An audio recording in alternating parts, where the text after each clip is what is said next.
a single dad found a crying single mother nurse collapsed in the rain. He had no idea she'd lost her home, her job, and everyone she loved. But there was one thing she still had. Watch till the end. This might be the most beautiful story ever told on Mr. Peter Stories. Hi, my beautiful family. Welcome back to Mr. Peter Stories. I'm your temporary host, James Peters. Many of you already know me. I've stood beside my brother, Mr. Peters, for years, but today I'm here for a deeper reason. Mr. Peters is not well, and he needs your love, your prayers, and your presence more than ever. I've seen the pain in his eyes. He feels forgotten.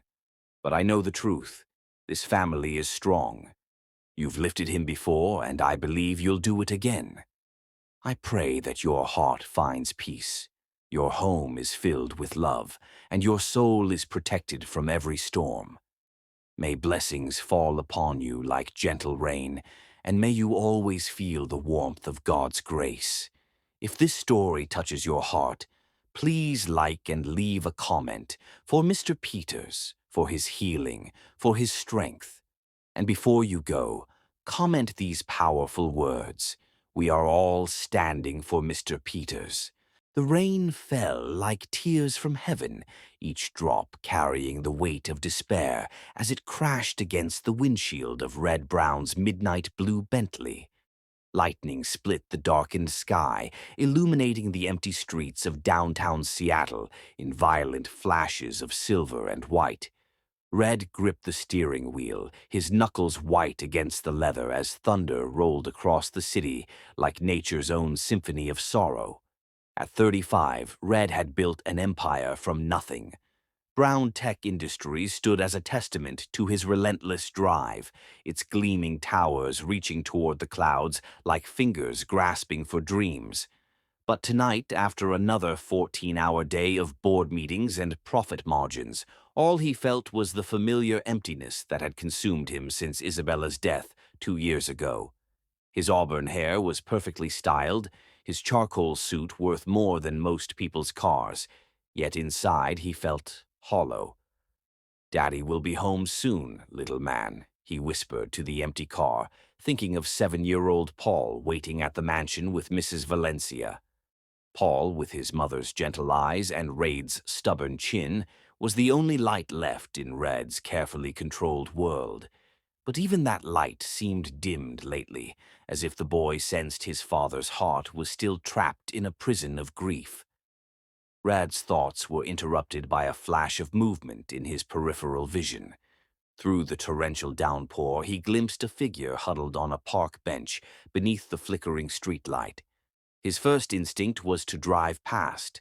Seattle had plenty of homeless souls, and Reed's charity work was conducted through proper channels, not impulse encounters in the rain.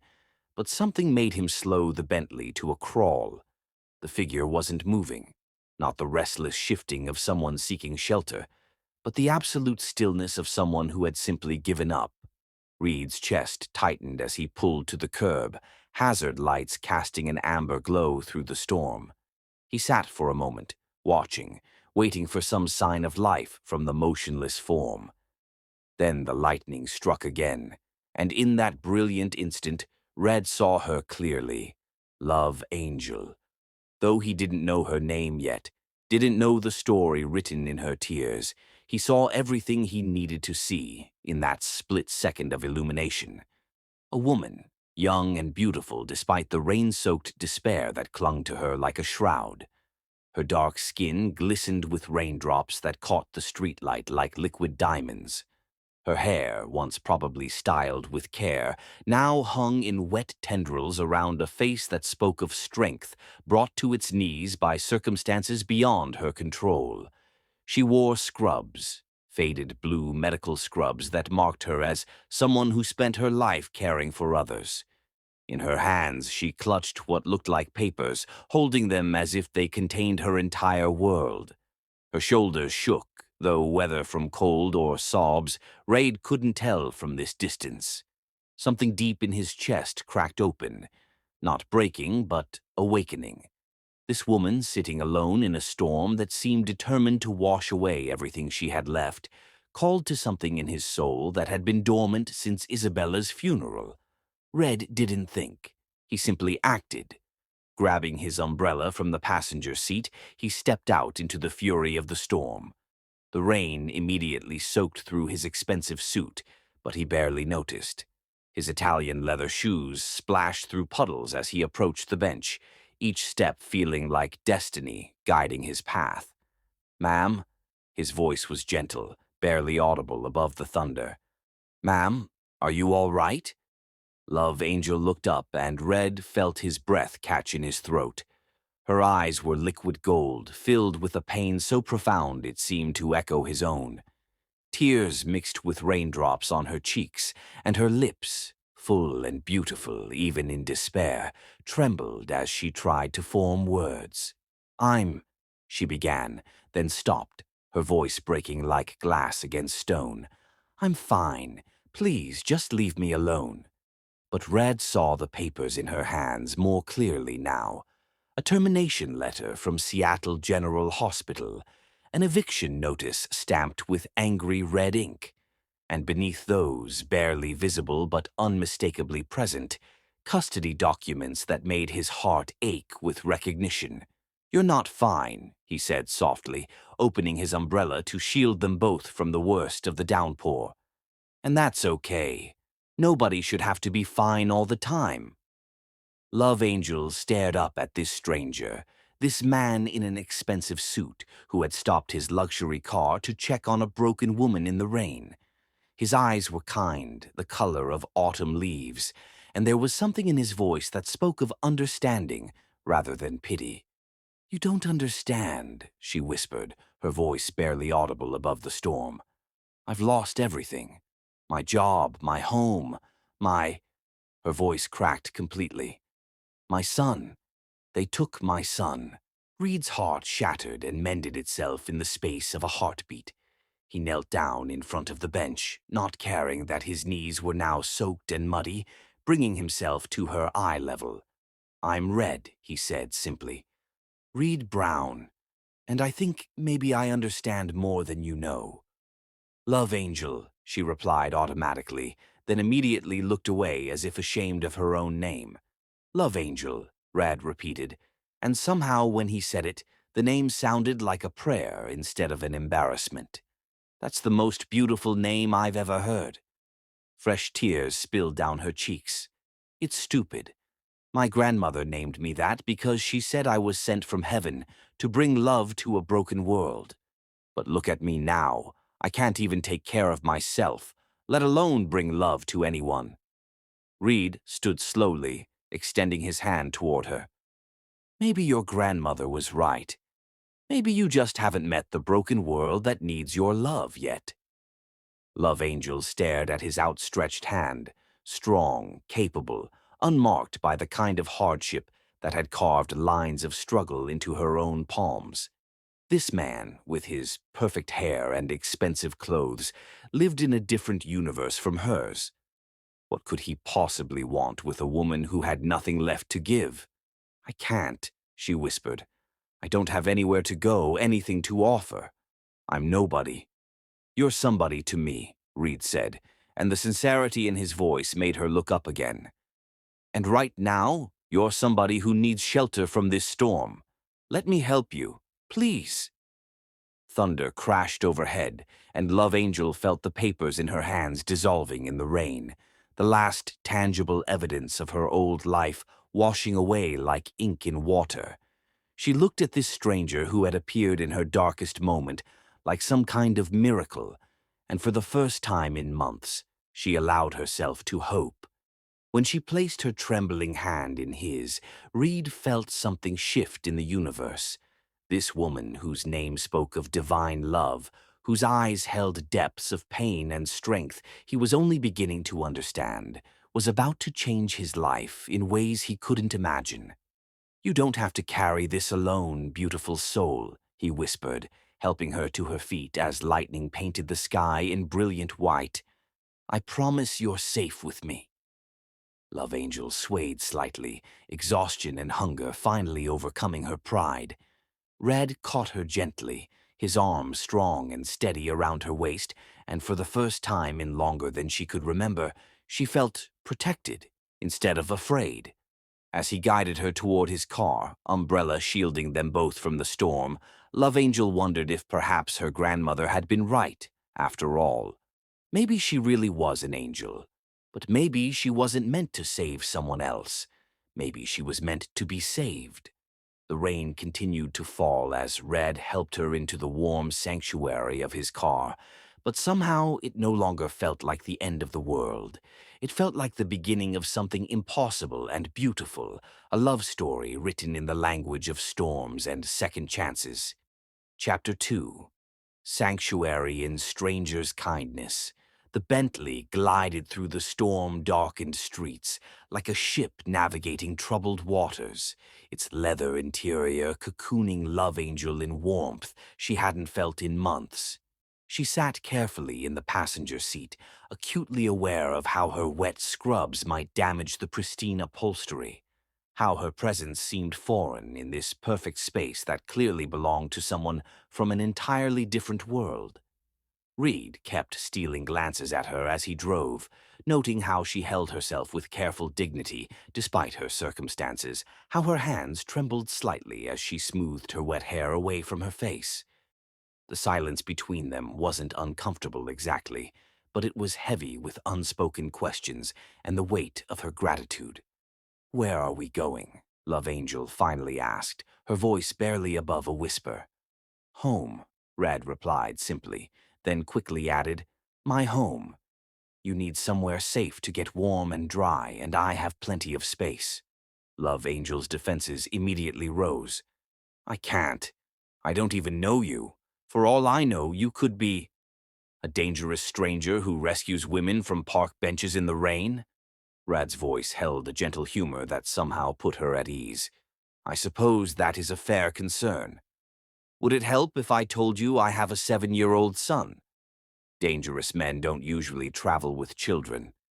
Something in his voice when he mentioned his son made Love Angel look at him more carefully. There was love there, deep and profound, but also a sadness that mirrored her own. "What happened to his mother?" she asked softly. Red's hands tightened almost imperceptibly on the steering wheel. "Car accident, 2 years ago." He paused, then added, "Her name was Isabella." "I'm sorry," Love Angel whispered, and she meant it. The pain in those 3 simple words told her everything she needed to know about this man's character. He understood loss. He understood what it meant to have your world shattered in an instant.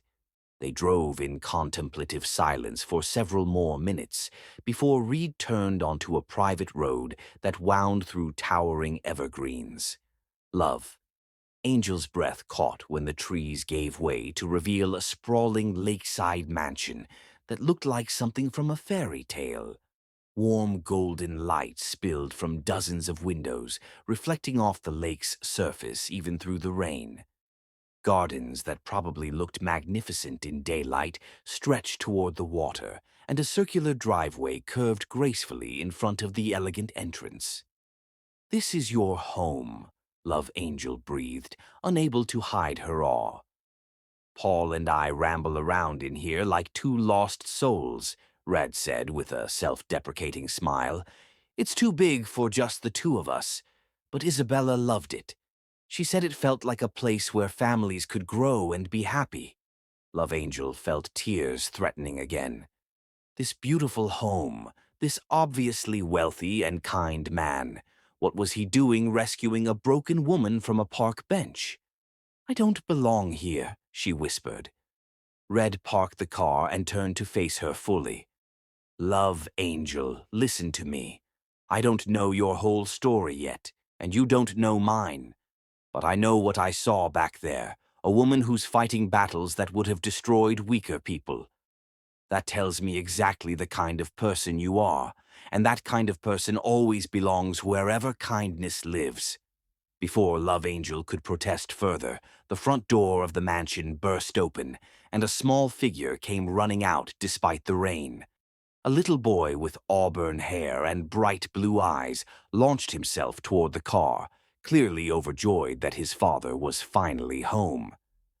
"That's Paul," Reed said, his whole face lighting up with love. "He's been waiting for me to get home from my business trip for 3 days."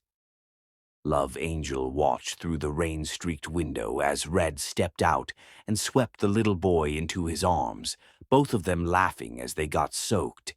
The pure joy on both their faces made her chest ache with longing for her own son, Aspen, who was probably tucked into bed somewhere across the country, believing his mother had abandoned him.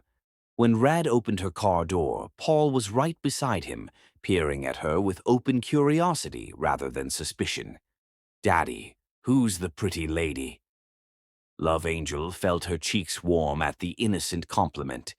"Hello," she said softly, stepping out into the rain. "This is Miss Love Angel," Red told his son. "She needs somewhere warm and safe to stay tonight." Paul studied her for a moment with the serious consideration that only children possess, then suddenly smiled, a radiant expression that transformed his whole face. "Love Angel is the prettiest name ever. It sounds like something from one of my storybooks." Despite everything, Love Angel found herself smiling for the first time in weeks. "Thank you, Paul. That's very kind of you to say. Come on." Paul grabbed her hand with the casual acceptance that children showed toward anyone they deemed worthy of trust. "Mrs. Valencia made hot chocolate, and it's the best in the whole world." Love Angel allowed herself to be pulled toward the house, Red walking beside them with an expression of wonder on his face. When they reached the covered entryway, a plump, motherly woman with graying hair and kind eyes appeared in the doorway. "Mr. Reed, you're soaked through," the woman scolded. Then her gaze fell on Love Angel. Her expression immediately softened with understanding. "And you've brought someone who needs taking care of." "Mrs. Valencia, this is Love Angel," Red said. "Love Angel, this is Mrs. Valencia. She keeps us all fed and sane around here." Mrs. Valencia stepped forward and gently took Love Angel's arm. "Come in, dear. Let's get you warm and dry before you catch your death." Love Angel found herself swept into a foyer that belonged in a palace, marble floors, crystal chandeliers, and a curved staircase that seemed to float up to the second floor. But despite its grandeur, the space felt warm and lived in. Children's drawings were displayed on an ornate side table. Family photos lined the walls, and Paul's backpack sat abandoned by the door, where he'd clearly dropped it after school. "I can't stay," Love Angel said suddenly, panic setting in as the full weight of her situation hit her. "This is too much. You've already done more than enough, and I can't impose on your family like this." She turned toward the door, but Paul's small voice stopped her in her tracks. "Please don't go, Miss Love Angel." She looked down to find the little boy gazing up at her with eyes that held a wisdom far beyond his years. "Everyone who comes here always leaves," he said quietly. "Daddy tries to help people, but they always leave. Please don't leave too." Love Angel's heart shattered at the raw honesty in his voice. She knelt down to his level, ignoring the puddle her wet clothes were creating on the marble floor. "Oh, sweetheart, it's not that I want to leave. It's just that I don't have anything to give back to you and your daddy. I've lost everything." Paul considered this with the same serious expression he'd worn outside. Then he reached out and gently touched her cheek where a tear had escaped. "Daddy says that sometimes angels look sad because they carry everyone else's happiness inside them. Maybe you're not here to give us something. Maybe you're here so we can give you something." Red stood frozen in place, watching this extraordinary exchange between his son and this woman who had appeared in their lives like an answer to prayers he hadn't even realized he'd been praying. Love Angel's eyes filled with fresh tears, but these weren't tears of despair. They were tears of something that might have been hope. "How did you get so wise?" she whispered to Paul.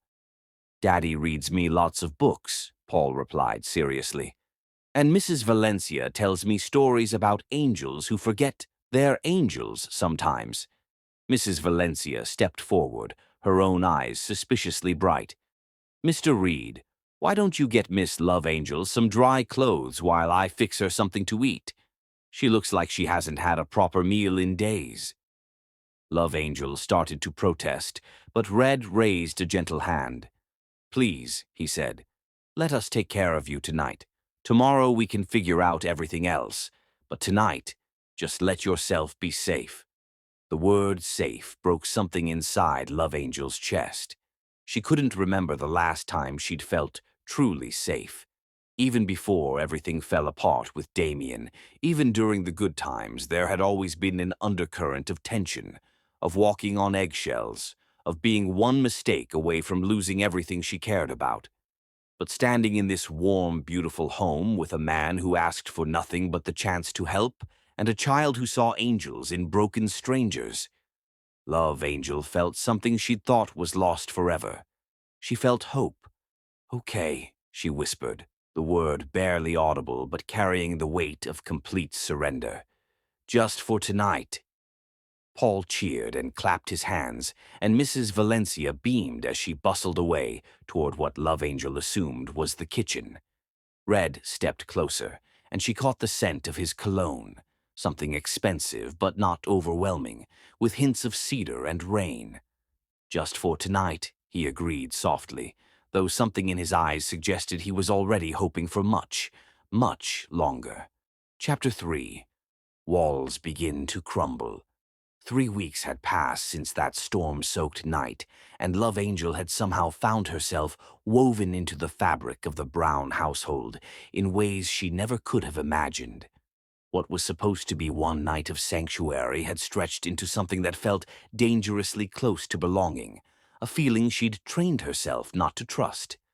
The guest wing of the mansion had become her temporary haven, elegantly appointed with a sitting area, private bathroom, and a bedroom that was larger than any apartment she'd ever lived in.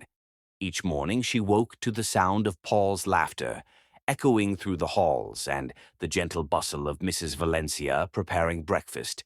And for those first drowsy moments before reality set in, Love Angel could almost pretend this was her real life. But it wasn't. It couldn't be. She was here on borrowed time and borrowed kindness, a charity case that Red had taken in out of the goodness of his heart.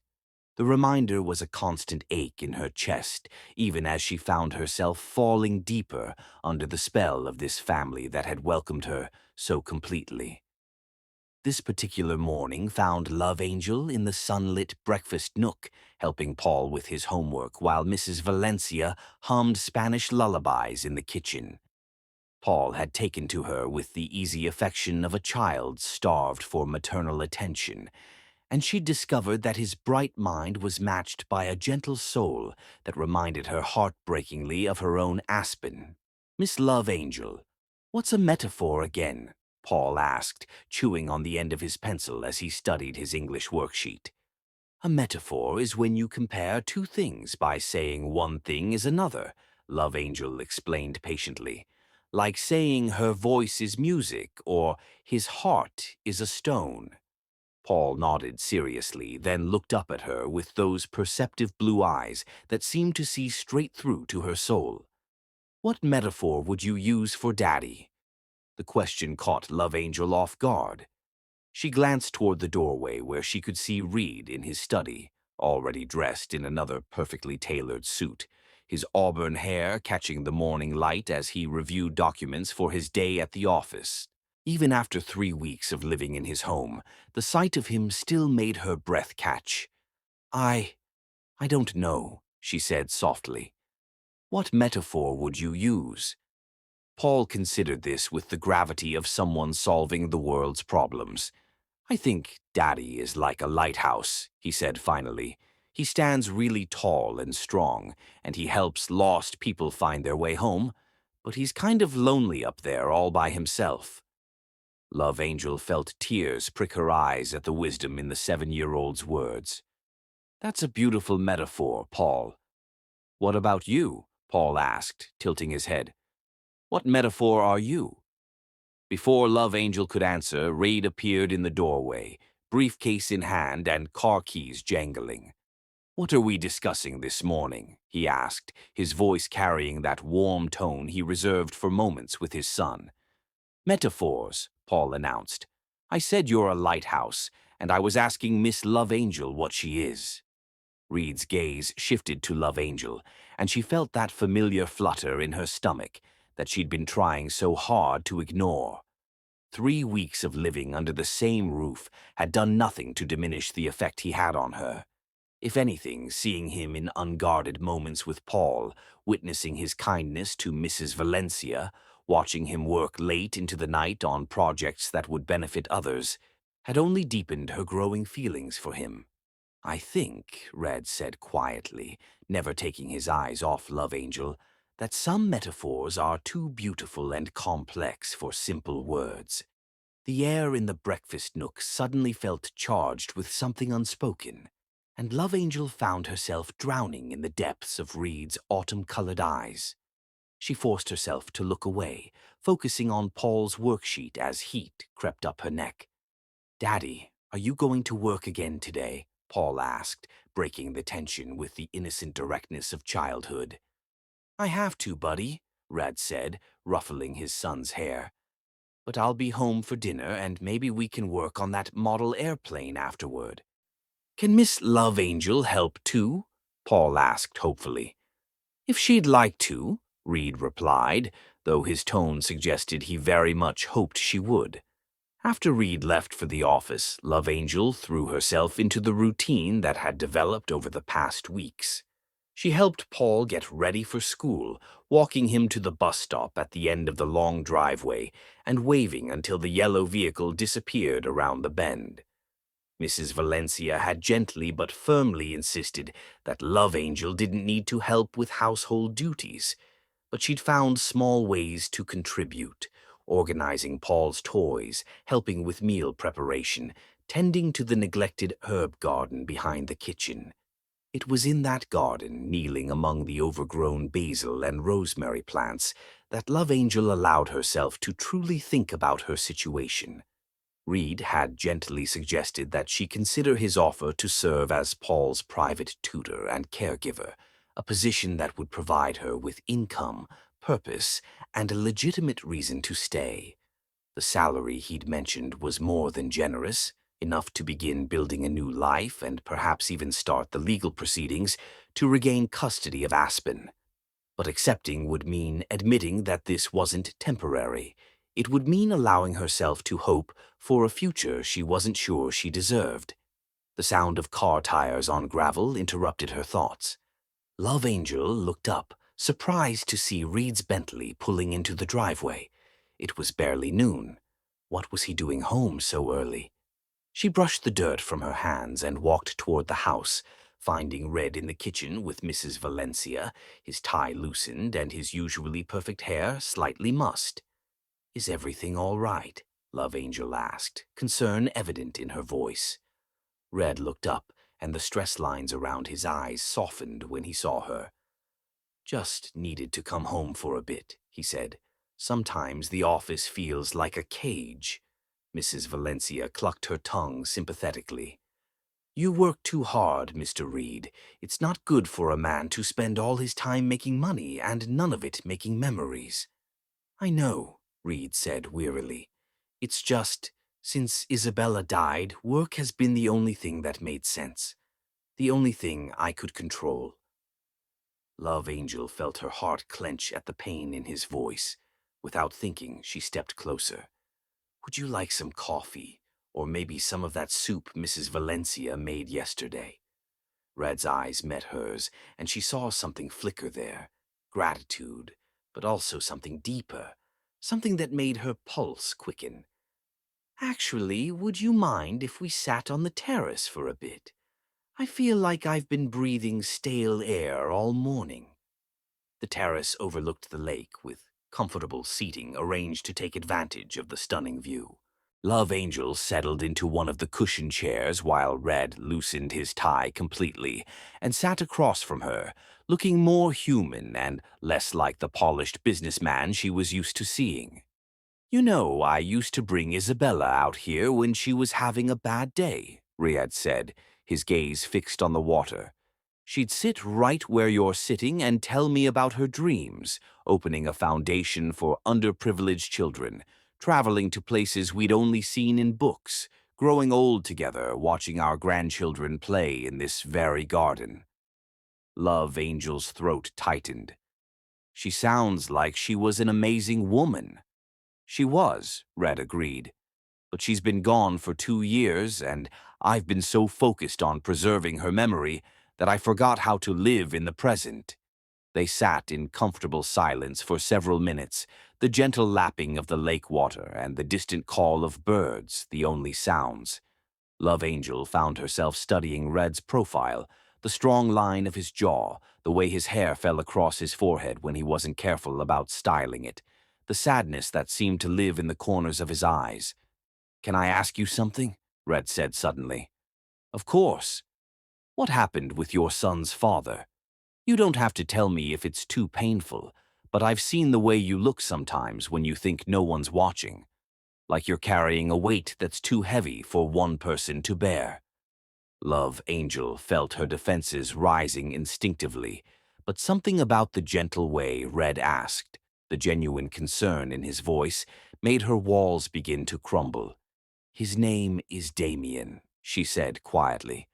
"We were married for 4 years, and at first I thought I was the luckiest woman alive. He was charming, successful, everything I thought I wanted." She paused, gathering courage to continue. "But charm can hide a lot of darkness. The emotional abuse started small, little comments about my appearance, my intelligence, my worth. Then it escalated to financial control. He managed all our money, made all the decisions, slowly isolated me from my friends and family until he was my entire world." Rad's hands clenched into fists, but he remained silent, letting her speak. "When I finally found the courage to leave and file for divorce, he launched a campaign to destroy me. He had better lawyers, more money, more connections. He painted me as an unfit mother, claimed I was unstable, dangerous. The final blow was when I lost my job and apartment in the same week. The court decided Aspen would be better off with his father until I could prove I was capable of providing a stable home." Tears were streaming down Love Angel's face now, but she pressed on. "That night you found me, I had just gotten the final custody ruling. I lost my son, my home, my job, everything that mattered to me. I was ready to just disappear." Red was out of his chair and kneeling beside her before she'd finished speaking, his hands gentle on her face as he wiped away her tears. "Love Angel, I am so sorry. No one should have to endure what you've been through." "I'm broken, Red," she whispered. "I'm not the kind of woman who belongs in a place like this, with a man like you. I'm just damaged goods." Red's eyes blazed with an intensity that took her breath away. "Don't you ever say that about yourself again," he said fiercely. "You're not broken. You're not damaged. You're the strongest, most beautiful woman I've ever known. What that man did to you, what the system did to you, that's not who you are. That's what happened to you. There's a difference." Love Angel stared at him, seeing her own reflection in his eyes and realizing that when he looked at her, he didn't see a victim or a charity case. He saw someone worth fighting for. For the first time since that night in the rain, Love Angel allowed herself to believe that maybe, just maybe, she was worth saving after all. Chapter 4. Hearts Learning to Trust. The morning sun streamed through Love Angel's bedroom window, painting golden rectangles across the hardwood floor as she woke to find a small gift waiting outside her door. A perfectly brewed cup of her favorite coffee and a single white rose with a note written in Reed's distinctive handwriting. "For someone who brings light to dark places." It had been happening for a week now, these small gestures that made her heart flutter and her defenses crumble bit by bit. Monday had been a book of poetry by Maya Angelou, with several passages underlined in pencil. Tuesday brought a silk scarf the exact shade of honey gold that matched her eyes, so soft it felt like a whisper against her skin. Wednesday was a playlist of songs that seemed chosen specifically for her, music that spoke of healing, hope, and second chances. Love. Angel tried to tell herself that Red was simply being kind, that this was how wealthy people showed gratitude to their employees. But the way he looked at her during their increasingly frequent conversations, the way his voice softened when he said her name, the way he seemed to appear whenever she needed help with something, it all pointed to feelings that went far beyond professional courtesy. And that terrified her. She dressed carefully in one of the simple but elegant dresses that Mrs. Valencia had somehow procured for her, another kindness in a household that seemed built on them, and made her way downstairs to find Paul already at the breakfast table, chattering excitedly about his upcoming science project. "Miss Love Angel, Daddy said you used to work in a hospital and that you know all about how the human body works." Paul's eyes were bright with enthusiasm. "Will you help me with my project about the heart?" "Of course," Love Angel replied, settling into her usual chair and accepting the plate of perfectly prepared eggs Benedict that Mrs. Valencia placed before her. "What specifically do you want to know about the heart?" "Well, Mrs. Martinez said we have to explain how it works, but I want to know why sometimes hearts hurt even when they're not broken," Paul said with the earnest curiosity of childhood. "Like how Daddy's heart hurt after Mommy went to heaven, or how your heart hurts when you miss someone."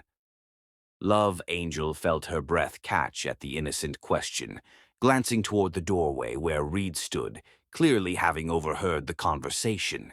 He was dressed for another day at the office, but something in his expression suggested his mind was already far from business concerns. "That's a very thoughtful question, Paul," Love Angel said carefully. "The heart that pumps our blood and the heart that feels emotions are different things, but they're connected in ways that doctors are still trying to understand. Is that why sometimes when I miss Mommy really bad, my chest feels tight?" Paul asked. Reed stepped into the breakfast nook, his usual morning routine forgotten as he sat down beside his son. "Yes, buddy. That's exactly right. Sometimes emotional pain can feel physical too." "But Miss Love Angel makes that feeling better," Paul announced with the straightforward honesty of a 7-year-old. "When she reads me stories or helps with my homework, the tight feeling goes away. Is that because she's fixing my heart?"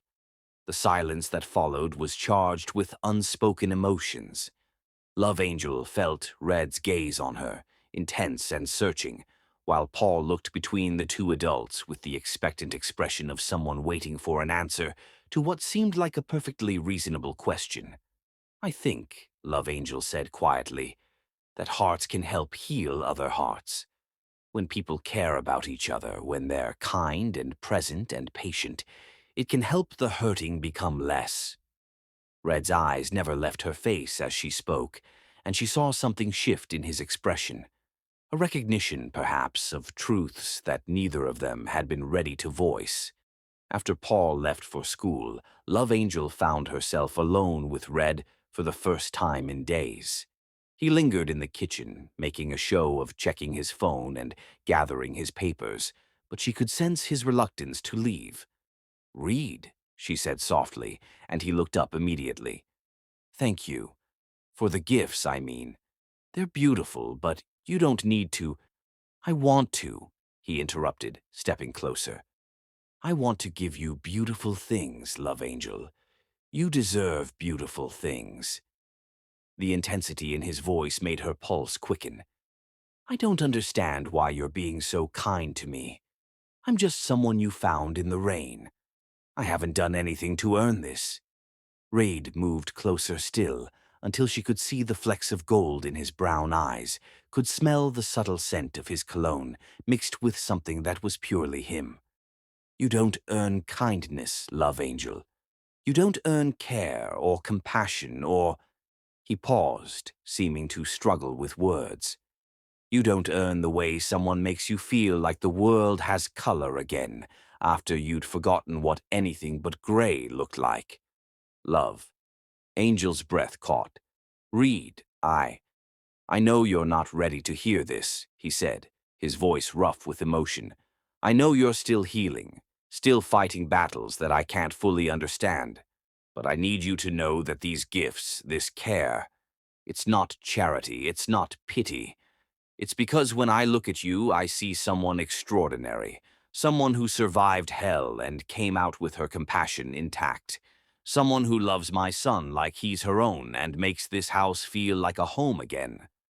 Before Love Angel could respond, the sound of a car door slamming outside made them both freeze. Through the kitchen window, they could see a man getting out of a rental car, tall, dark-haired, wearing an expensive suit and an expression of cold determination. Love Angel's face went white. No, she whispered. It can't be. Who is it? Raid asked, but he was already moving toward the window, his protective instincts clearly activated. It's Damien, Love Angel said, her voice barely audible. It's my ex-husband. The man strode toward the front door with the confidence of someone accustomed to getting his way through intimidation and force of will. Even from a distance, Love Angel could see the calculation in his eyes, the way he assessed the mansion's value and grandeur with the practiced gaze of someone always looking for leverage. Reed's entire demeanor changed in an instant. The gentle, thoughtful man who had been speaking words of affection became something harder, more formidable.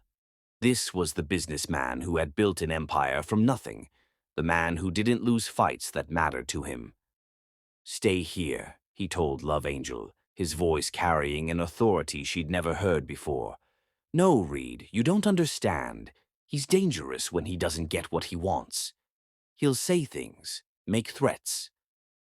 Then he'll discover what happens when someone threatens my family, Reed said, and the quiet steel in his voice made Love Angel's heart skip for entirely different reasons. The doorbell rang, its melodious chime seeming ominous in the current circumstances. Love Angel heard Mrs. Valencia's footsteps in the foyer, heard her polite but cautious voice asking how she could help the visitor. I'm here to see my wife, Damien's voice carried through the house, smooth and commanding. I believe she's staying here. Ex-wife, Reed said as he strode toward the front door, Love Angel following despite his instructions to stay put. And she's not staying here. She lives here. Love Angel reached the foyer just as Reed opened the door, placing himself squarely between Damien and the interior of the house. Her ex-husband looked exactly as she remembered, handsome in a cold, calculated way, impeccably dressed, radiating the kind of confidence that came from a lifetime of getting his way through manipulation and intimidation. Damien, she said, and hated how small her own voice sounded.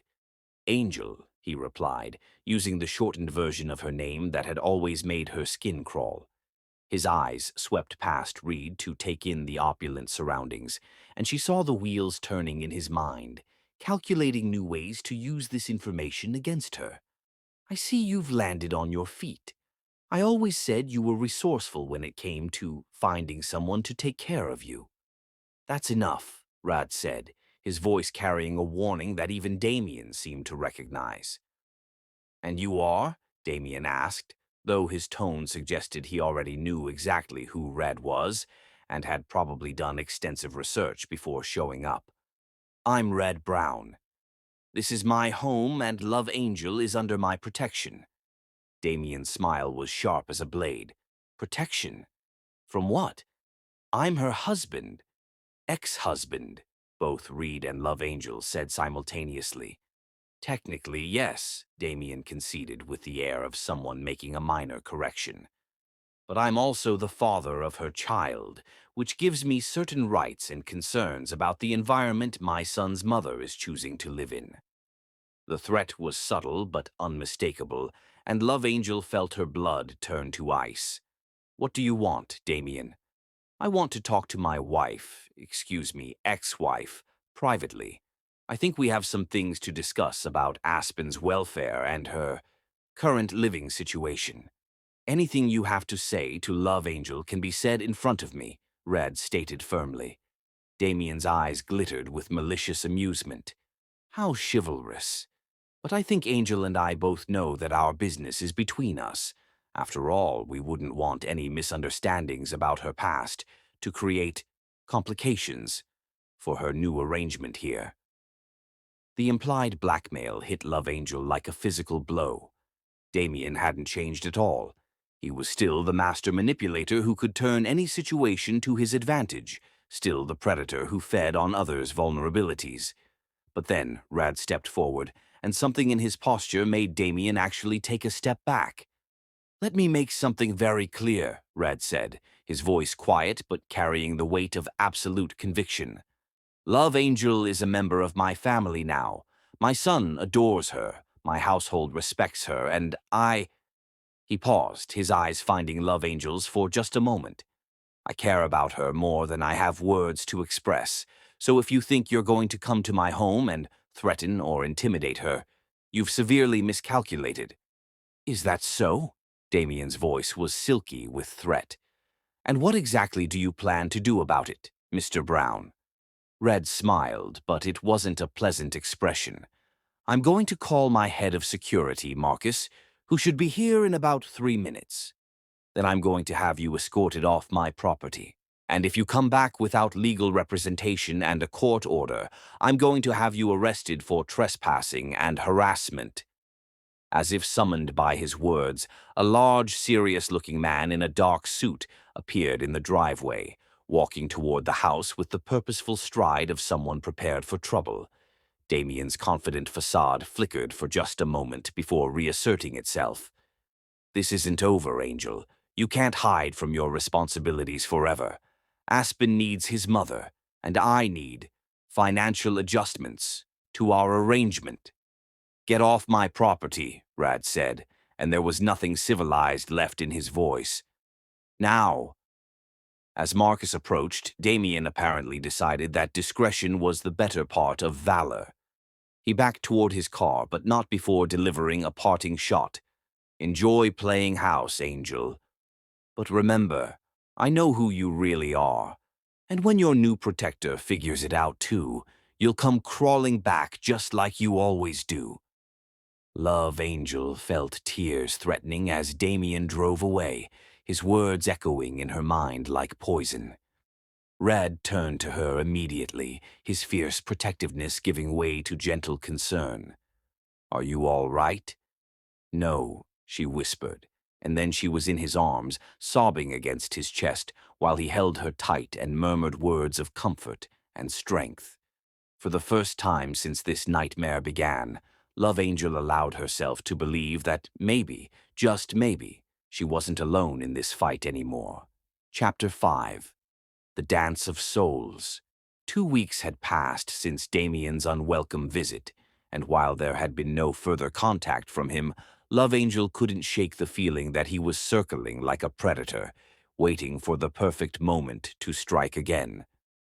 Raid had immediately contacted his legal team and hired additional security for the estate, but the shadow of threat still lingered over what had become the happiest weeks of Love Angel's adult life. Tonight, however, those shadows seemed pushed back by the golden glow of anticipation. Reed had asked her to accompany him to the annual Brown Tech Industries Charity Gala, an event that would raise funds for children's hospitals throughout the Pacific Northwest. When he'd first mentioned it, Love Angel had immediately declined, terrified of being thrust into Red's high society world, where she was certain she wouldn't belong. It was Paul who had changed her mind. "Please, Miss Love Angel," he had begged, bouncing on his toes with excitement. "Daddy never asks anyone to go to his fancy parties with him. Mrs. Valencia says it's because he's been too sad since Mommy died, but you make him smile again, and you'll look like a princess." How could she refuse such earnest pleading? especially when she'd seen the hope in Reed's eyes when he'd asked, the way he'd tried to hide his disappointment when she'd initially said no. Now, standing before the full-length mirror in her room, Love Angel barely recognized herself. The gown Red had somehow procured was nothing short of magnificent, a deep sapphire blue that brought out the golden flecks in her eyes, with a flowing skirt that made her feel like she was wrapped in starlight. Mrs. Valencia had helped with her hair, sweeping it into an elegant updo that showcased the delicate diamond earrings that had appeared on her pillow, with yet another note from Red. For someone who outshines every star. A soft knock at her door made her heart flutter. "Come in," she called, turning from the mirror. Red stepped into the room and stopped dead in his tracks, his lips parting slightly as he took in the sight of her. He was devastatingly handsome in his black tuxedo, but it was the expression on his face, pure, unguarded amazement, that took her breath away. "Love Angel," he breathed, and the reverence in his voice made her feel like the most beautiful woman who had ever lived. I don't have words." "You don't look too bad yourself," she said softly, fighting the urge to smooth an imaginary wrinkle from his perfect jacket, just for an excuse to touch him. "These are for you," Reed said, producing a velvet jewelry box from behind his back. Inside lay a necklace that made Love Angel gasp, a delicate platinum chain with a pendant shaped like an angel's wing, set with diamonds that caught the light like captured raindrops. "Reed, I can't accept this. It's too much." "Nothing is too much for you," he said, stepping behind her to fasten the necklace himself. His fingers brushed the nape of her neck as he worked the clasp, and Love Angel had to grip the back of a chair to keep her knees from buckling. "Besides, it was my grandmother's. She always said it should go to the woman who brings light back to our family." Love Angel touched the pendant gently, feeling the weight of its significance. "Your grandmother's. Her name was Grace," Reed said, his hands settling on Love Angel's shoulders as they both looked at her reflection in the mirror. "She survived the Great Depression by helping other families when she barely had enough for her own. She would have loved you." The drive to the downtown hotel where the gala was being held passed in comfortable conversation, with Reed telling her about the children's hospital wing that tonight's funds would help complete. His passion for helping others, especially children, shone through every word, and Love Angel found herself falling even deeper for this man who used his wealth and influence to make the world better. "I should warn you," Reed said as they pulled up to the hotel's elegantly lit entrance. "There will probably be photographers, and definitely people who will be curious about you. Vincent Sterling, my business partner, and his wife Camilla will be there. They're good people, and I think you'll like them. But there are others who, well, let's just say that some members of Seattle's social scene can be less than welcoming to newcomers." Love Angel felt a flutter of nervousness. Maybe this was a mistake. "I don't know anything about navigating high society events. What if I embarrass you?" Reed turned to face her fully, his eyes serious and intense. "Love Angel, listen to me carefully. You could never embarrass me. You're the most gracious, intelligent, compassionate woman I've ever known. Anyone who doesn't see that isn't worth your time or consideration." The hotel's grand ballroom had been transformed into something from a fairy tale, with thousands of twinkling lights, cascading floral arrangements, and tables set with crystal and gold that caught the light from enormous chandeliers. Love Angel had never seen anything so magnificent, and for a moment she felt overwhelmed by the sheer opulence of it all. "Breathe," Reed murmured in her ear, his hand warm and steady at the small of her back. "You belong here just as much as anyone else." The first hour passed in a whirlwind of introductions and small talk. Vincent Sterling proved to be as warm and genuine as Red had promised, a man in his 40s with laugh lines around his eyes and an obvious affection for his business partner. His wife Camilla was elegant and kind, immediately drawing Love Angel into conversation about her nursing background and expressing genuine interest in her experiences working with children. "You know," Camilla said during a quiet moment while the men were discussing business, "I haven't seen Red this happy in years. There's a light in his eyes when he looks at you that's been missing since Isabella died." Love Angel felt her cheeks warm. "We're not, I mean, it's not what you think. I work for him, taking care of Paul." Camilla's smile was knowing and gentle. "My dear, I've seen the way that man looks at babysitters and nannies. That's not how he looks at you." Before Love Angel could respond, the orchestra began playing, and couples started moving toward the dance floor. Red appeared at her side as if summoned, extending his hand with a smile that made her heart skip. "May I have this dance?" The song was At Last by Etta James, and as Red drew her into his arms on the dance floor, Love Angel felt like she was living inside a dream. He was an excellent dancer, leading her with confident grace as they moved together in perfect harmony.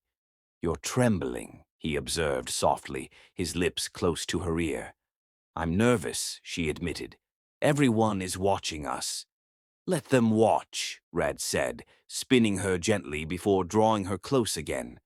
"They're seeing what I see, the most beautiful woman in the room, dancing with the luckiest man alive." As the music swelled around them, Love Angel found herself lost in Reed's eyes, in the warmth of his hands, in the feeling that this was exactly where she belonged. For the first time in her adult life, she felt cherished, protected, desired for all the right reasons.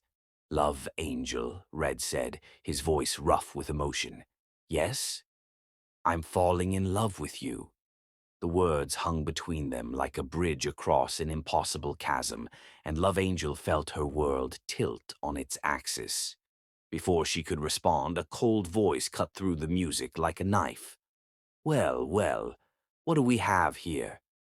They turned to see a woman approaching, tall, blonde, and beautiful in the way that spoke of expensive surgeries and exclusive spa treatments. Her smile was sharp enough to cut glass, and her eyes held the kind of calculated malice that Love Angel recognized all too well. "Vivian," Red said, his voice carefully neutral. "How nice to see you." "I'll just bet it is," Vivian Hartwell replied, her gaze raking over Love Angel with undisguised disdain. "Though I have to say, Red, I'm surprised to see you here with someone so—" She paused deliberately, letting her meaning hang in the air. "Unexpected." Love Angel felt heat crawl up her neck, but before she could speak, Red stepped slightly in front of her, his protective instincts clearly activated. "Love Angel is my guest," he said firmly, "and she's more welcome here than most." "Oh, I'm sure she is," Vivian said with false sweetness, "though I do wonder what the hospital board would think about their largest donor bringing a— What was it you used to do, dear? A nurse? How quaint." Her smile was razor-sharp. "You know, word travels fast in our circles, especially when someone new appears on Reed's arm. I made a few phone calls after seeing the photos in the society pages." The dismissive tone, the deliberate way Vivian made her profession sound like something shameful, brought back every insecurity that Love Angel had been fighting. She felt small again, worthless like the damaged goods that Damien had always told her she was. But then Reed's voice cut through her spiraling thoughts, cold as winter steel and twice as sharp.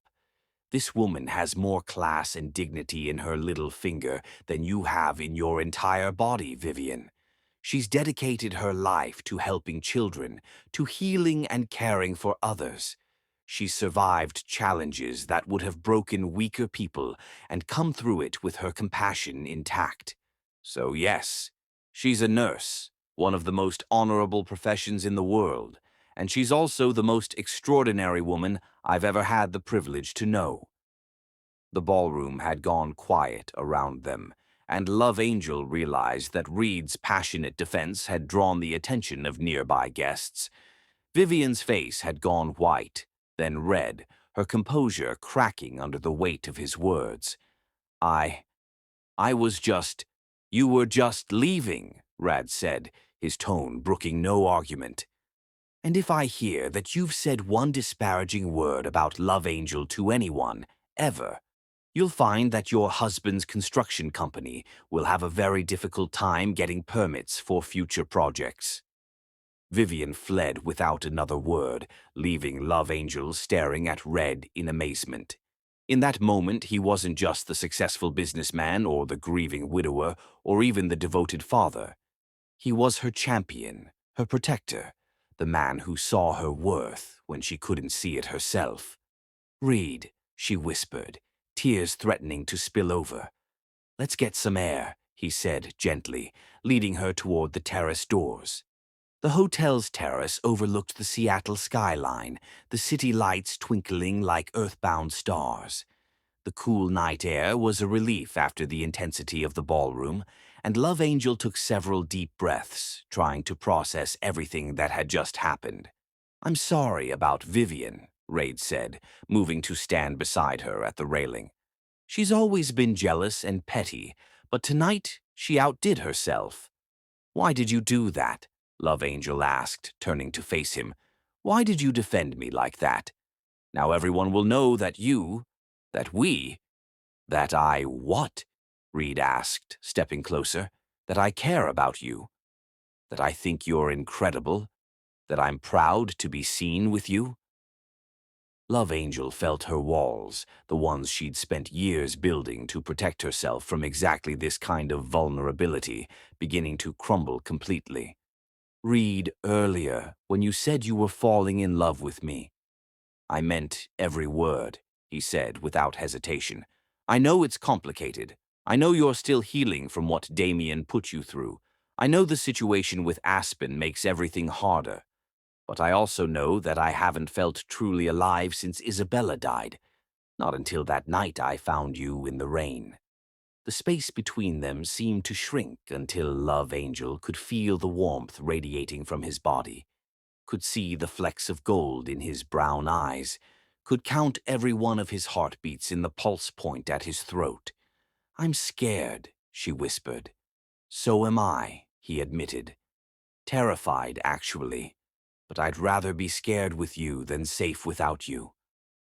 When he cupped her face in his hands, Love Angel felt like she was standing at the edge of a cliff, about to either fall or fly. When his lips touched hers, soft and questioning at first, then deeper as she melted into him, she discovered she could do both. The kiss was everything she dreamed it would be, and more, tender yet passionate, desperate yet patient, full of promise and possibility. It tasted like hope and felt like coming home. When they finally broke apart, both breathing hard, Red rested his forehead against hers. "I love you, Love Angel," he said simply. "I love your strength, your kindness, your beautiful heart. I love the way you make Paul laugh and the way you make this house feel like a home again. I love your scars because they're proof of what you've survived. I love everything about you." Love Angel felt tears streaming down her cheeks, but for the first time in longer than she could remember, they were tears of joy rather than sorrow. "I love you too," she whispered, the words feeling like a revelation. "I didn't think I was capable of loving anyone again, but you make me want to believe in forever." As they stood together on the terrace, the sounds of the gala continuing behind them, and the city spread out before them like a carpet of light, Love Angel finally understood what her grandmother had meant all those years ago. Love really could conquer all.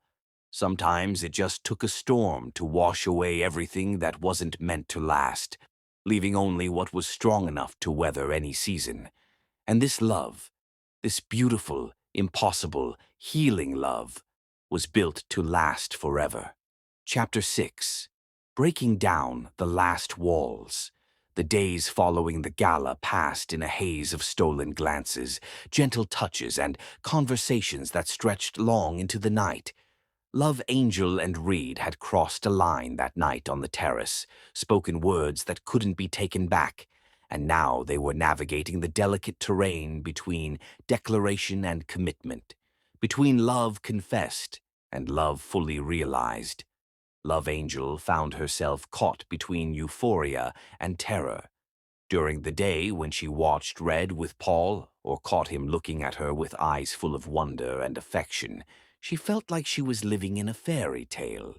But in the quiet moments, late at night when sleep eluded her, or in the early morning before the house stirred to life, doubt crept in like fog, whispering that this was too good to be true, that she was too broken for a man like Red, that eventually he would see her as clearly as Damien had and realize his mistake. This particular evening found her in the library, one of her favorite rooms in the mansion. Floor-to-ceiling bookshelves lined the walls, filled with first editions and classics, and a fireplace cast dancing shadows across the Persian rugs. She was curled in one of the leather armchairs, supposedly reading but actually lost in thought, when Red appeared in the doorway. "Hiding?" he asked gently, and she looked up to find him leaning against the doorframe, still in his work clothes, but with his tie loosened and his sleeves rolled up, a look that never failed to make her pulse quicken. "Thinking," she replied, closing the book she hadn't been reading anyway. Red crossed the room and settled into the chair beside hers, close enough that she could smell his cologne and see the exhaustion in his eyes. "Long day?" "Board meeting ran late," he said, rubbing his temples. "We're finalizing the plans for the new children's hospital wing, the one the gala funds will help build." Love Angel felt a warm flutter in her chest. This was one of the things she loved most about Red, his genuine commitment to using his wealth and influence to help others. "Tell me about it," she said, and meant it. Red's eyes lit up as he described the plans: state-of-the-art equipment, family rooms designed to comfort parents during long hospital stays, a healing garden where children could play and find moments of joy even during treatment. As he spoke, Love Angel found herself imagining working in such a place, using her nursing skills to help the families who would benefit from Red's generosity. "I've been thinking," Red said suddenly, his voice careful and hopeful, "about your nursing career. I know you've been taking those online courses, but what if you could do more?" Love Angel felt her defenses rise automatically. "What do you mean?" "I mean, what if we could help you get back into nursing properly? Full certification, maybe even a degree if you wanted. The hospital wing will need staff when it opens and—" "Stop," Love Angel said, standing up abruptly. "Just stop." Red looked startled by her sudden change in mood. "Love Angel, what's wrong? I thought you'd be excited about the possibility of—" "Of what? Of you buying me a career like you bought me these clothes and this jewelry?" The words came out harsher than she'd intended, but now that they were spoken, she couldn't take them back. "Is that what this is? Another project for you to fix?" Red stood as well, confusion and hurt evident in his expression. "That's not what I meant at all. I thought—" "You thought you could rescue the poor broken nurse and transform her into something acceptable for your world," Love Angel said, the words tumbling out before she could stop them. "Well, I have news for you, Red. I'm not Isabella. I'm not from your world. I never will be, and no amount of money or education is going to change that fundamental truth." "Where is this coming from?" Red asked, his voice gentle despite the obvious pain in his eyes. "Love Angel, you know that's not how I see you." But Love Angel was spiraling now, all her fears and insecurities crashing over her like a tidal wave. "Don't I? Then why are you so eager to change me? Why can't I just be Love Angel the babysitter who you found in the rain? Why do I have to become something more impressive?" "Because you are something more impressive," Red said, his voice rising slightly, before he caught himself and took a deep breath. "Love Angel, you're a trained nurse. You have skills and knowledge and passion for helping people. I'm not trying to change you. I'm trying to help you reclaim what was taken from you. By who? By you. By adding me to your collection of charity cases? Love Angel felt tears threatening, but she was too far gone to stop now. Maybe Damien was right. Maybe I am just someone who finds men to take care of me. The moment the words left her mouth, she knew she'd gone too far. Red's face went white, and she saw something die in his eyes. Hope, maybe, or the belief that they could build something real together despite the obstacles. Is that really what you think? He asked quietly. After everything, after these weeks together, after Paul has come to love you like a mother, after I've opened my heart to you in ways I never thought I could again, you think I see you as a charity case? Love Angel wanted to take it all back, to throw herself into his arms and apologize for the fear that was making her lash out at the person who meant everything to her. But the voice in her head, Damien's voice, the voice of every person who had ever made her feel worthless, was louder than her heart. I don't know what I think anymore, she whispered. Reed stood there for a long moment, looking at her like she was a stranger. Then he nodded slowly, his expression closing off in a way that broke her heart. I think, he said carefully, that maybe you need some time to figure that out. He left the library without another word, and Love Angel collapsed back into the chair, sobbing as she realized what she'd just done. She'd taken the most beautiful thing that had ever happened to her and destroyed it with her own fear. The next morning, Red was distant but polite, treating her with the same courteous consideration he might show any employee. Paul, sensitive to the changed atmosphere, kept looking between them with confused, worried eyes, but neither adult offered explanations for the sudden chill that had settled over the household. Love Angel threw herself into her work with Paul, helping him with his homework, playing games, reading stories, anything to avoid the long stretches of silence when she might have to confront what she'd done. But even Paul seemed to sense that something was wrong. Miss Love Angel, he said one afternoon as they worked on a puzzle together, are you and Daddy fighting? Love Angel's hands stilled on the puzzle pieces. Why would you ask that? Because Daddy looks sad again, like he did after Mommy died. And you look sad too, and you don't smile at each other anymore. The innocent observation hit Love Angel like a physical blow. Out of the mouths of babes came truths that adults spent lifetimes trying to avoid. Sometimes, she said carefully, grown-ups have disagreements about important things. But you still love each other, right? Paul asked with the straightforward logic of childhood. Because love is supposed to be stronger than fighting. Before Love Angel could answer, Mrs. Valencia appeared in the doorway, her face grave. Miss Love Angel, there's a phone call for you. It's from a Diana Foster. She says she's your social worker from the custody case. Love Angel's blood turned to ice. Diana Foster was the social worker handling Aspen's case, and Love Angel had updated her contact information to include Reed's home number when she'd moved in, as required by the court. Diana never called unless something was wrong, or unless something had changed. She took the call in Red's study, her hands shaking as she lifted the receiver.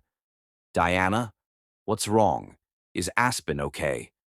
Love Angel, I have some news. Diana's voice was carefully neutral. Damien has filed a motion to relocate with Aspen. He's claiming a job opportunity in New York and requesting permission to move there permanently with the child. The room seemed to tilt around Love Angel. He can't do that. There has to be something. There might be, Diana interrupted. The court is going to review the case, and they'll be looking at all factors, including your current living situation and stability. The fact that you're employed and have stable housing will work in your favor. But Damien has also filed allegations claiming that you're in an inappropriate relationship with your employer, that you're using your position to gain financial advantage. He's painting a picture of you as unstable and opportunistic. Love Angel sank into Reed's desk chair, feeling like the world was crashing down around her. When is the hearing? 2 weeks. Love Angel, I need to ask, is there any truth to his allegations about your relationship with Mr. Brown? Love Angel thought about the gala, about the kiss on the terrace, about the love confession that now seemed like a lifetime ago. It's complicated, she whispered. Well, you need to uncomplicate it quickly, Diana said bluntly. Because if the court believes that you're romantically involved with your employer, it could seriously damage your case. The perception that you're using relationships for financial gain will only support Damien's narrative. After hanging up, Love Angel sat in the study for a long time, staring at the family photos on Red's desk, pictures of him with Isabella, with baby Paul, the three of them looking like the perfect family they'd been before tragedy struck. She thought about her fight with Reed the night before, about the walls she'd built up just when he was trying to tear them down. Maybe this was for the best. Maybe the universe was telling her that she'd been living in a fantasy, that people like her didn't get fairy tale endings. That evening she found Red in the kitchen, making dinner while Paul set the table. The domestic scene was so perfect, so much like what she'd dreamed of having with Aspen someday, that it nearly broke her resolve. Reed, can I talk to you? He looked up from the stove, his expression carefully neutral. Of course. Privately. They stepped onto the terrace where just days ago they'd shared their first kiss, where the world had seemed full of infinite possibility. Now, under the same stars, Love Angel prepared to end the most beautiful chapter of her life. Diana Foster called today, she began, and saw Reed's expression immediately shift to concern. What did she say? Love Angel told him about the court hearing, about Damien's allegations, about the impossible choice she was facing. With each word, she watched Red's face grow more determined, more ready to fight. We'll get the best lawyers, he said immediately. We'll fight this together. Whatever Damien is planning. No, Love Angel interrupted. We won't. Red stared at her. What do you mean? I mean that Damien is right about one thing. My relationship with you, whatever it is, makes me look exactly like what he's always said I am. A woman who uses men for financial security. That's not true, and you know it. It doesn't matter what's true, Love Angel said, her voice breaking. It matters what a judge will believe. And a judge will see a homeless nurse who moved in with a millionaire and wonder what she's really after. Red stepped closer, his eyes blazing with determination. Then we'll prove them wrong. We'll show them that what we have is real, that it's love. We can't, Love Angel whispered, because I can't lose Aspen. He's all I have left of the person I used to be before everything went wrong. And if being with you costs me my son, then I can't be with you. The silence that followed was deafening. Love Angel could see the exact moment when Red understood what she was saying, could watch his heart break in real time. So that's it? He asked quietly. You're choosing Damien's manipulation over what we have? I'm choosing my son over everything else, Love Angel said, and she knew the words were necessary even as they destroyed them both. I have to. Red nodded slowly, his expression becoming the mask of polite distance she'd seen him wear in business meetings.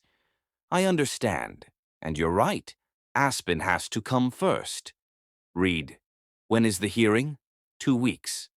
Then we have 2 weeks to prepare the best possible case for you, Red said, his voice businesslike despite the pain in his eyes. I'll contact my legal team first thing in the morning. We'll make sure you have the strongest representation possible. You don't have to. Yes, I do, Rad said firmly. Because regardless of what happens between us, you deserve to have your son back.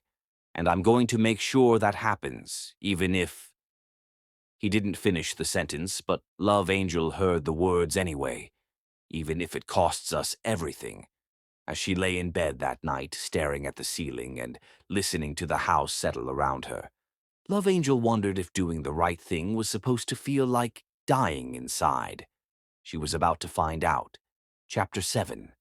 The Storm Before Peace. The courthouse in downtown Seattle loomed before them like a fortress of judgment, its granite columns and imposing facade speaking of decisions that could change lives with the strike of a gavel. Love Angel sat in the passenger seat of Red's Bentley, her hands twisted in her lap, wearing a conservative navy suit that Rebecca Chen, Rad's attorney, had helped her select for maximum respectability. 2 weeks had passed since their heartbreaking conversation on the terrace, 2 weeks of painful politeness and careful distance. Red had kept his word, assembling a legal team that would have been impressive even by his standards, but the cost had been their relationship.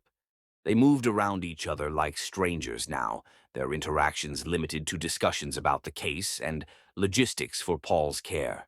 Paul, sweet, perceptive Paul, had tried repeatedly to bridge the gap between them, asking innocent questions about why Daddy and Miss Love Angel didn't smile anymore, why they didn't sit together during his bedtime stories, why the house felt sad even though nobody had died. His confusion was perhaps the most heartbreaking casualty of their necessary separation. "Are you ready?" Reed asked, his voice carefully neutral as he parked the car. Love Angel nodded, not trusting her voice. She hadn't seen Aspen in 10 months. 10 long months of supervised video calls and court-mandated restrictions that broke her heart a little more each day. Today, she would either be one step closer to getting him back, or she would lose him forever to Damien's manipulations. Rebecca Chen met them at the courthouse entrance, her silver hair pulled back in a neat bun and her expression radiating competent confidence. She'd become Love Angel's lifeline over the past 2 weeks, patient and thorough, as she prepared for every possible argument Damien's lawyers might present. "Remember," Rebecca said as they walked through the metal detectors, "answer only what's asked. Don't volunteer additional information, and don't let Damien's attorney bait you into emotional responses. They want to paint you as unstable." The courtroom was smaller than Love Angel had expected, but no less intimidating. Damien sat at the plaintiff's table with his attorney, a sharp-faced woman in an expensive suit who looked like she'd been born to destroy people in legal proceedings. He was immaculate as always, his dark hair perfectly styled, his suit expensive enough to feed a family for months. When their eyes met across the room, his smile was cold and calculating, but it was the sight of Aspen that nearly undid her completely. Her 5-year-old son sat in the front row behind Damien's table, beside a woman Love Angel didn't recognize. Tall, blonde, and obviously wealthy, based on her designer clothes and perfect manicure. This had to be Serena Blackthorne, Damien's new girlfriend and financial backer. Aspen looked uncomfortable in his formal clothes, his dark eyes, so like Love Angel's own, darting around the courtroom with nervous energy. When he spotted her, his face lit up with pure joy. "Mama," he called out, starting to rise from his seat. Serena's hand immediately fell on his shoulder, pressing him back down with a smile that didn't reach her eyes. "Remember what we talked about, sweetheart," she said, in a voice loud enough for the courtroom to hear. "We have to wait for the judge." The possessive way she touched Aspen, the familiar tone she used, made Love Angel's blood boil. This stranger was acting like Aspen's mother, while Love Angel sat across the room, reduced to the role of visitor in her own son's life. Red's hand briefly touched her arm, a fleeting gesture of support that he quickly withdrew, but it was enough to remind her that she wasn't alone in this fight. Judge Patricia Hoffman entered the courtroom with the gravity of someone who understood that her decisions would shape a child's future. She was a woman in her 60s with kind but sharp eyes, known for her fairness but also for her intolerance of legal games when children were involved. Damien's attorney, Miranda Walsh, presented their case first. She painted a picture of a stable, loving home environment, complete with financial security and educational opportunities. She spoke of Damien's successful business ventures, Serena's refinishing influence as a mother figure, and their plan to relocate to New York, where Damien had allegedly been offered a lucrative position. Your Honor, Walsh continued, we have serious concerns about the respondent's current living situation. Miss Sinclair has been residing with her employer, a Mr. Reed Brown, in what appears to be an inappropriate relationship that blurs professional and personal boundaries. Our investigation suggests that Ms. Sinclair may be using this relationship for financial gain, demonstrating the same pattern of dependency that led to the breakdown of her marriage to my client. Love. Angel felt heat crawl up her neck as Walsh produced photographs, images of her and Red at the gala, dancing together, looking at each other with obvious affection. There were pictures of them on the terrace, though thankfully taken from too far away to show their kiss clearly. These images show a woman who has once again chosen to pursue a relationship with a man for financial security rather than focusing on her own stability and independence. How can we trust someone who repeatedly makes such choices to provide the stable, consistent environment that Aspen needs? When it was Rebecca's turn, she stood with the calm authority of someone who'd fought these battles for decades. Your Honor, what we have here is a classic case of an abusive ex-husband attempting to maintain control over his victim through their shared child. Mr. Voss systematically destroyed Miss Sinclair's financial independence during their marriage, isolated her from support systems, and used emotional and psychological abuse to undermine her confidence. Rebecca presented documentation of Damien's abuse, medical records from an emergency room visit after he'd thrown a glass at Love Angel's head, testimony from her former colleagues about her nursing skills and character, financial records showing how Damien had controlled every aspect of their monetary life. Ms. Sinclair didn't lose custody of Aspen because she was an unfit mother, Rebecca continued. She lost custody because she had been systematically stripped of the resources needed to provide for him. Mr. Brown didn't rescue Miss Sinclair. He simply gave her the opportunity to rebuild her life and reclaim her independence. And what is the nature of Miss Sinclair's relationship with Mr. Brown? Judge Hoffman asked. Rebecca had prepared Love Angel for this question, had coached her on how to answer truthfully while protecting both her case and Reed's reputation. Ms. Sinclair is employed by Mr. Brown as caregiver and tutor for his 7-year-old son. While they have developed a personal friendship, their relationship remains appropriate and professional. The lie tasted bitter in Love Angel's mouth, but she understood its necessity. Any admission of romantic involvement would give Damien exactly the ammunition he needed. When Love Angel was called to testify, her legs felt like water as she walked to the witness stand. She could feel every eye in the courtroom on her. But it was Aspen's gaze that gave her strength. Her son was watching her with the intensity of a child who understood that his entire future hung in the balance. Under Rebecca's gentle questioning, Love Angel spoke about her nursing career, her love for children, her commitment to providing Aspen with a stable, loving home. She described the gradual erosion of her confidence and independence during her marriage to Damien, the way he had systematically isolated her from friends and family, controlled their finances, and used psychological manipulation to make her doubt her own worth. I made mistakes, she said, her voice strong despite the tears threatening to fall. I stayed too long in a marriage that was destroying me. I let my ex-husband convince me that I was worthless, that I couldn't survive without him. But I never stopped loving my son, never stopped fighting to become the mother he deserves. When Walsh cross-examined her, the attorney went straight for the jugular. Miss Sinclair, you testified that you're employed by Mr. Brown as a caregiver. What are your qualifications for this position? I have training as a pediatric nurse, and I've been caring for children. But you lost your nursing license, didn't you? It lapsed when I couldn't afford the continuing education requirements. Because you had no income.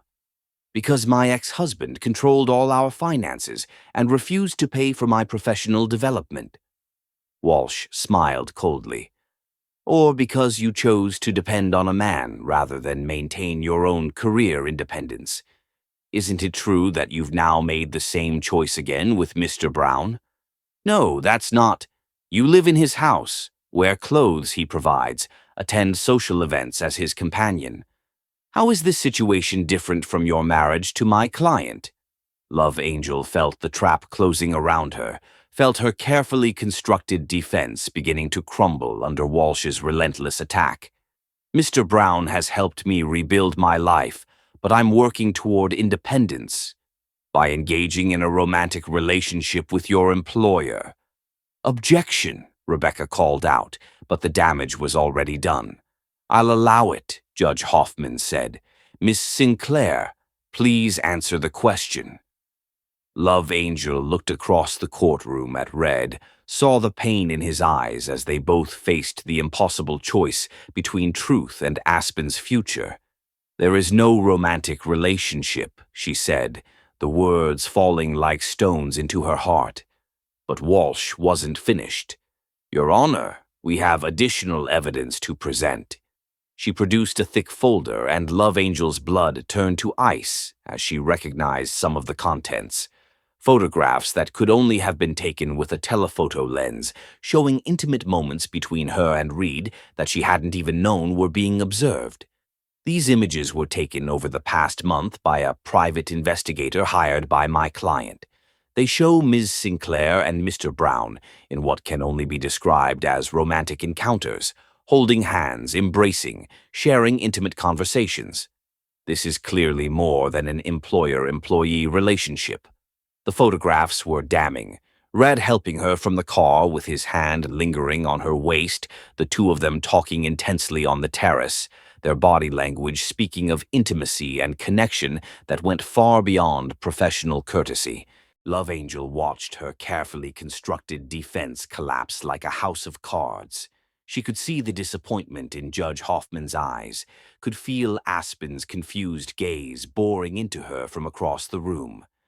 Your Honor, Rebecca said, rising to object, but Judge Hoffman held up a hand. I've seen enough for today. We'll reconvene tomorrow for closing arguments and my decision.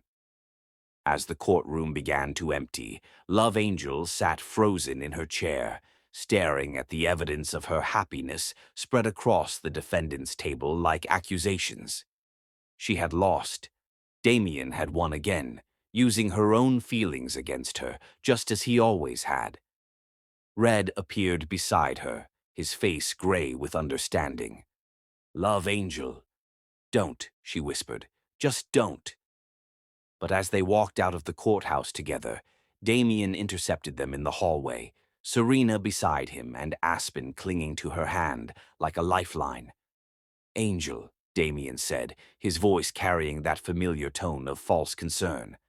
I'm sorry it had to come to this, but surely you can see that Aspen needs stability, consistency. You can't provide that while you're playing house with your latest benefactor. He's my son, Love Angel said, her voice breaking. He's our son, Damien corrected, and I'm doing what's best for him. What do you want? Reed asked suddenly, his voice deadly quiet. Damien smiled. I want what I've always wanted, what's best for my family. But I understand that Love Angel has financial difficulties. Perhaps we could work out an arrangement. A significant contribution to Aspen's future, say $500,000, might help me reconsider the relocation. The audacity of it, the blatant extortion, hit Love Angel like a physical blow. You're trying to sell my son. I'm trying to secure his future, Damien replied smoothly. Unless, of course, you'd prefer to say goodbye permanently. Love Angel looked at Aspen, who was watching this exchange with the wide, frightened eyes of a child caught in adult machinations he couldn't understand. In that moment, she made a decision that would change everything. "I'll get you the money," she said. Red grabbed her arm. "Love Angel, no, don't let him—" "I'll get you the money," she repeated, her voice stronger.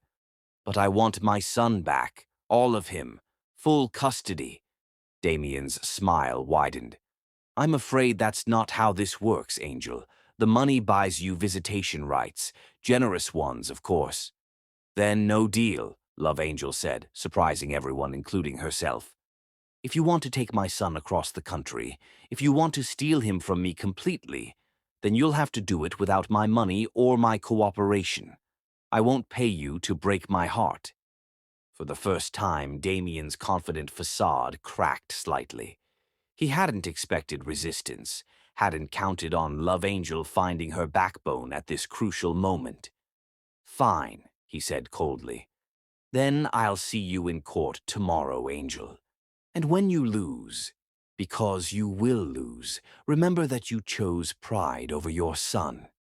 As Damien led Aspen away, Love Angel felt something inside her break completely. But it wasn't her spirit. It was the last chain of fear that had bound her to her abuser for so long.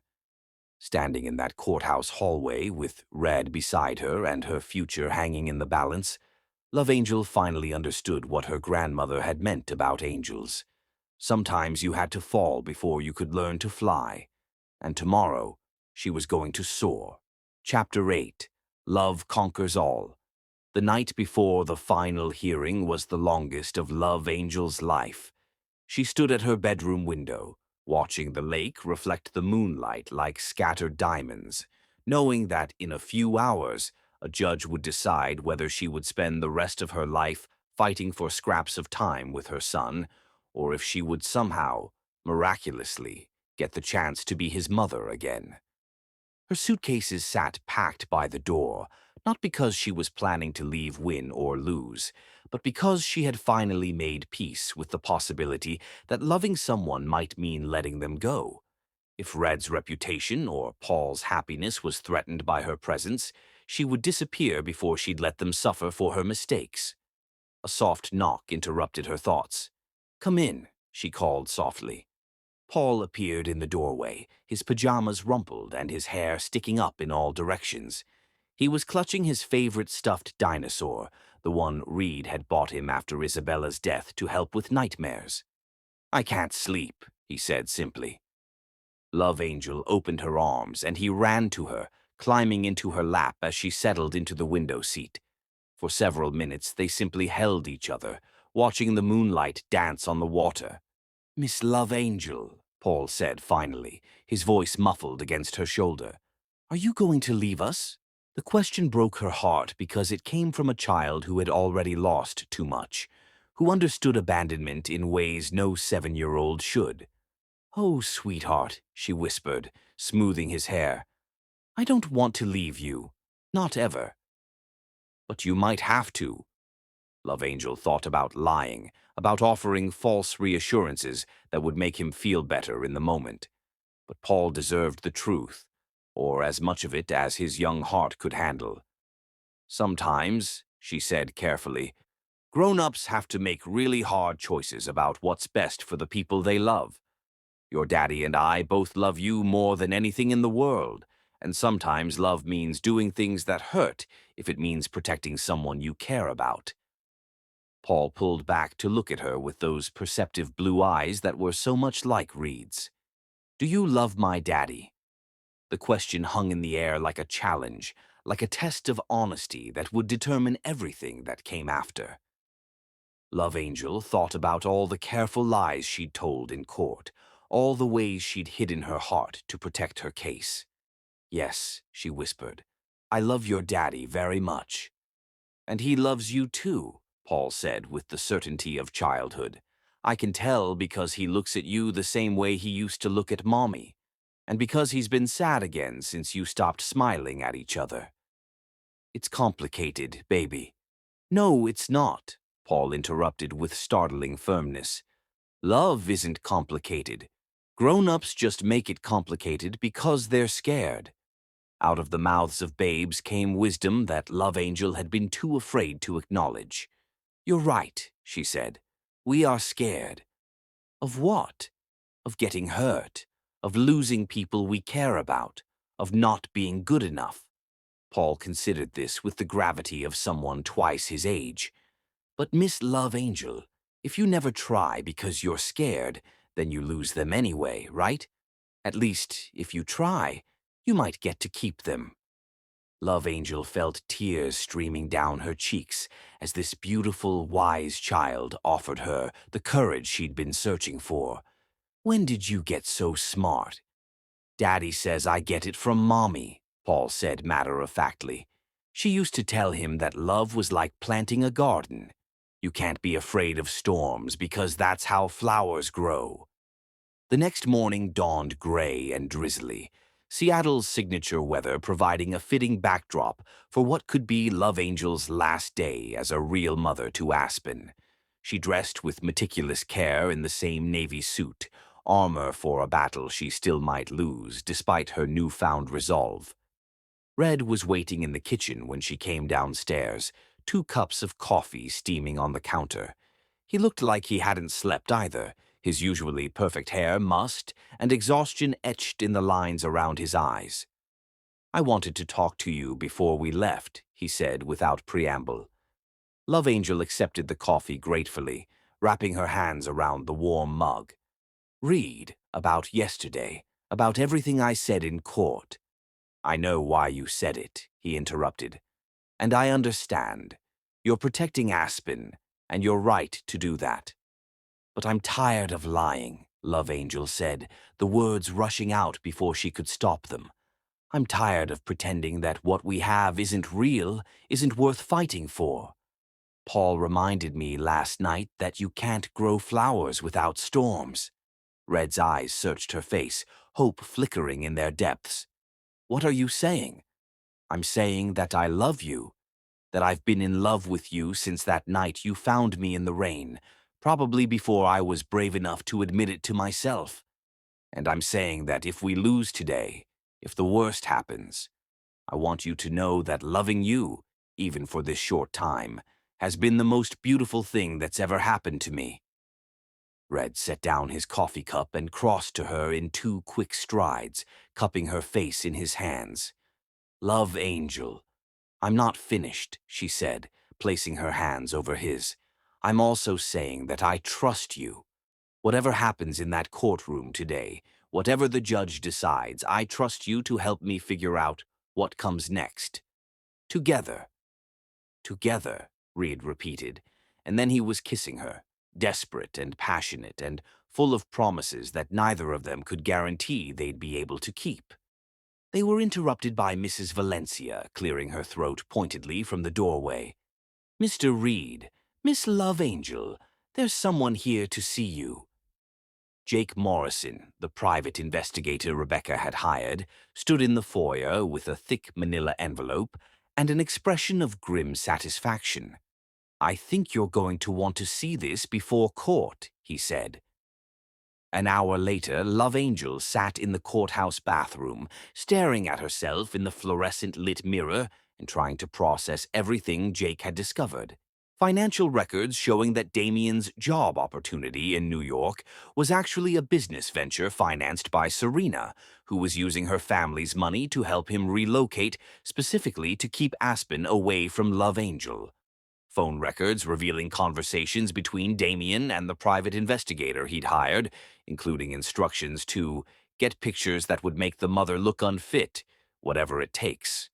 Most damning of all were the recordings Jake had obtained, conversations between Damien and Serena in which they discussed their long-term plan to cut Love Angel out of Aspen's life completely, with Serena eventually adopting the child once they were safely across the country.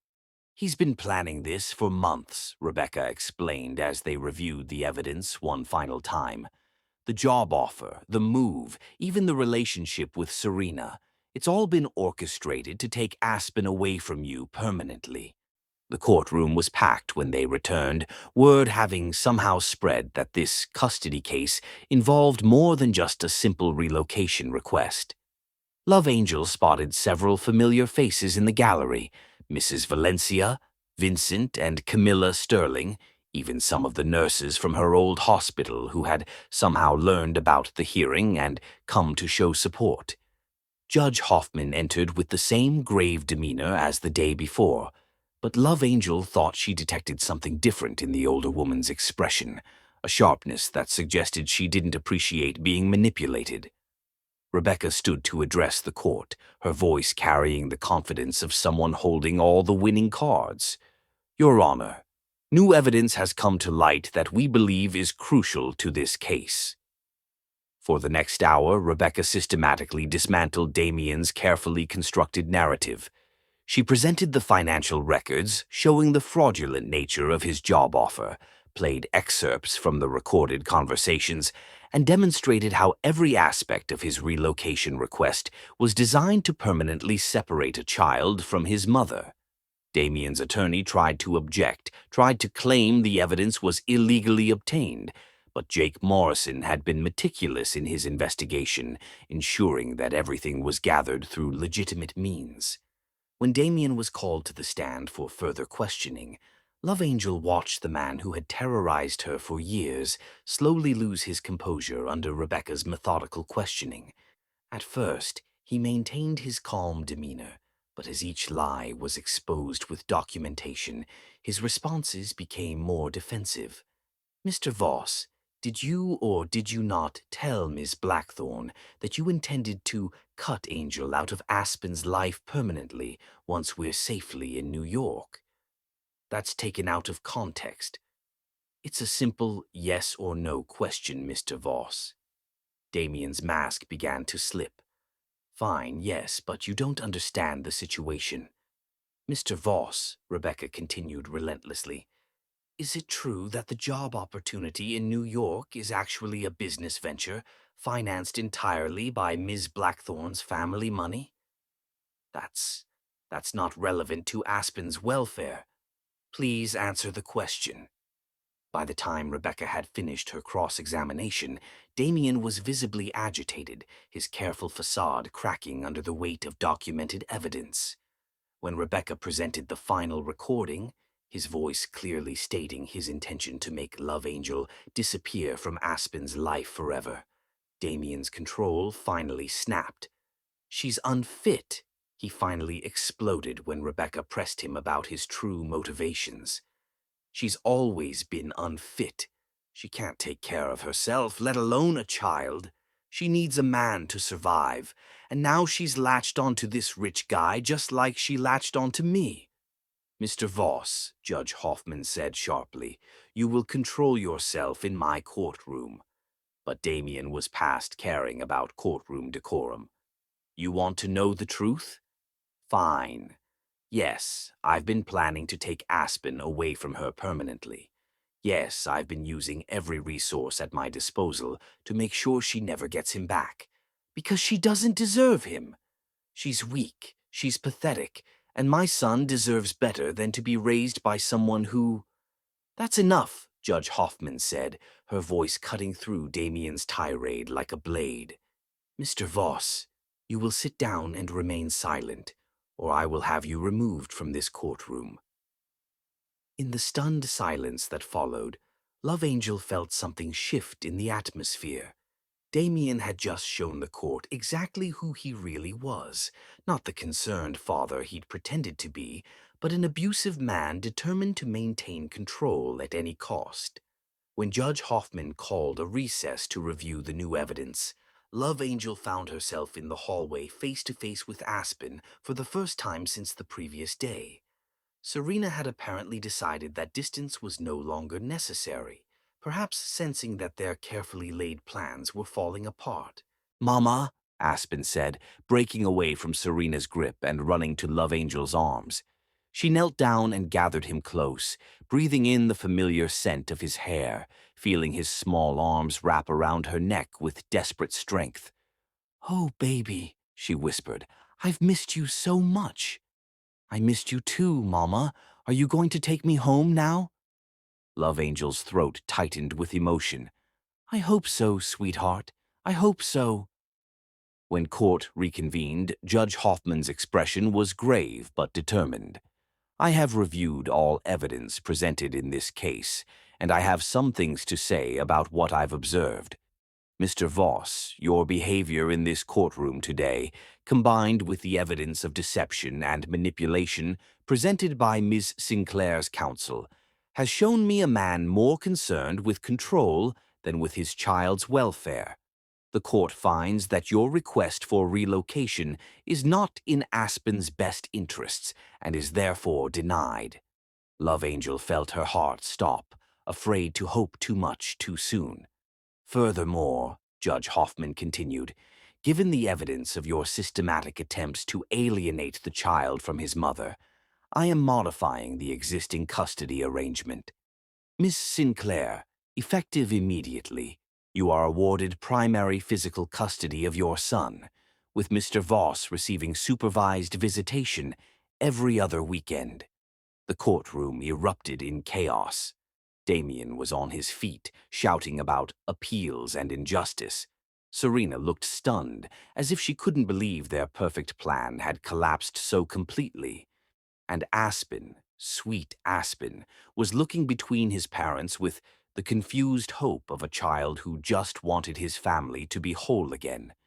But Love Angel only had eyes for Reed, who was watching her with such joy and pride that she thought her heart might burst from the sheer overwhelming rightness of the moment. She had won. Against all odds, despite every obstacle Damien had placed in her path, she had won. As the judge's gavel fell and the official proceedings ended, Love Angel found herself surrounded by people offering congratulations and support. But through the crowd, she could see Red waiting patiently, Paul beside him, both of them beaming with happiness for her victory. When she finally reached them, Paul threw himself into her arms while Reed stood back, letting her have this moment with the children who had become her world. Miss Love Angel, does this mean you and Aspen are going to live with us forever? Paul asked with the straightforward hope of childhood. Love Angel looked at Reed over Paul's head, seeing her own love reflected in his eyes. I think, she said carefully, that depends on whether your daddy wants us to. Reed stepped closer, gathering both children and Love Angel into his arms. I can't think of anything I want more, he said simply. Standing there in the courthouse hallway, surrounded by the family they'd chosen to build together, Love Angel finally understood what her grandmother had meant about angels bringing love to broken worlds. Sometimes the broken world that needed saving was your own. Chapter 9. Building Forever. 6 months had passed since the courthouse victory that changed everything, and the Brown Mansion had transformed from a house of quiet elegance into a home filled with the chaotic joy of childhood laughter. Aspen had settled into his new life with the resilience that children possess, bonding with Paul like the brother he'd always wanted, and treating Red with the cautious affection of a boy, learning to trust a good man after years of his father's unpredictable temperament. Love Angel stood in the garden behind the house, watching her 2 sons chase each other through the sprinkler system, while Mrs. Valencia called out warnings about muddy clothes that neither boy heeded. The sight never failed to fill her with overwhelming gratitude, not just for the victory that had reunited her with Aspen, but for the family that had embraced them both with such complete acceptance. Penny for your thoughts. She turned to find Red approaching, his sleeves rolled up and his tie loosened after another long day at Brown Tech Industries. But his eyes were bright with anticipation, and she could see he was carrying something behind his back. Just thinking about how much has changed, she said, moving into his arms for the embrace that had become as natural as breathing. 6 months ago, I was sleeping on a park bench in the rain. Now, ... Now you're home, Red finished simply, and the word carried weight beyond its simple definition. Home wasn't just this beautiful house or even the city of Seattle. Home was wherever they were together, wherever Paul and Aspen could grow up feeling safe and loved. What are you hiding? Love Angel asked, noticing his secretive smile. Actually, I need to ask you something important, Rad said, and suddenly the playful atmosphere shifted into something more serious, more meaningful. But first, I need some help from my assistants. He whistled sharply, and both boys came running, their clothes soaked and their faces shining with happiness. Boys, remember what we talked about? Paul nodded seriously while Aspen bounced on his toes with barely contained excitement. It was remarkable how quickly the two children had bonded, Paul taking his role as big brother with grave responsibility, while Aspen hero-worshipped his older sibling with complete devotion. "Miss Love Angel," Paul said formally, "we have something very important to ask you." Aspen giggled and covered his mouth with muddy hands, clearly struggling to contain whatever secret he'd been entrusted with. Love Angel felt her heart begin to race as Reed dropped to one knee in the garden, pulling a small velvet box from behind his back. The diamond ring inside caught the late afternoon sunlight and threw rainbows across the grass. But it was the expression on Reed's face, vulnerable, hopeful, absolutely certain, that took her breath away. "Love Angel," he began, his voice rough with emotion. "6 months ago, you walked into my life like an answer to prayers I didn't even know I was praying. You brought laughter back to this house, love back to my heart, and purpose back to my days. You've made Paul happier than I've seen him since his mother died, and you've shown me what it means to love someone completely, without reservation, without fear." Paul stepped forward solemnly. "And we all talked about it, and we decided that we want to be a real family forever and ever. With a wedding and a cake and everything," Aspen added, unable to contain his excitement any longer. Love Angel looked down at the three most important people in her world, Red, kneeling before her with such love in his eyes, Paul standing proud and serious beside him, and Aspen practically vibrating with joy. The moment felt surreal, like something from the fairy tales she used to read as a child, but never believed could happen to girls like her. "Love Angel," Reed continued, "will you marry me?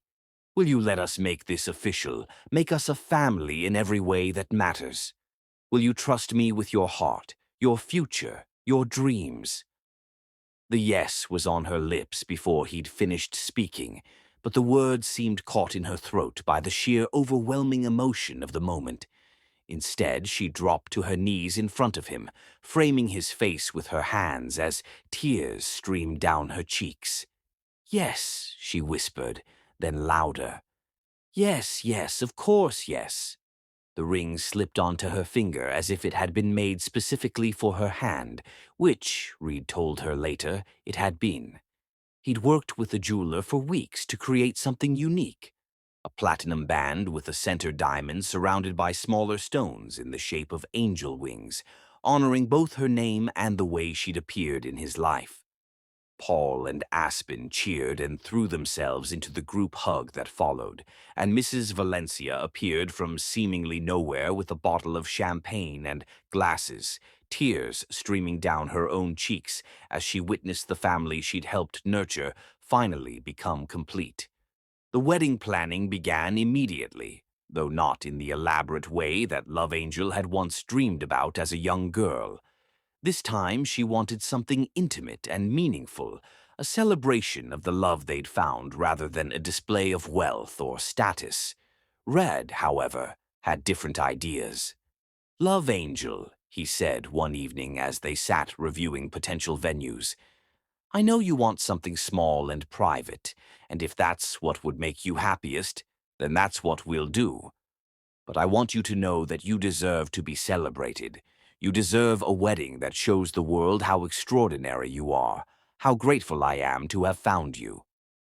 "I don't need grand gestures," Love Angel protested, though she was touched by his desire to honor her in such a public way.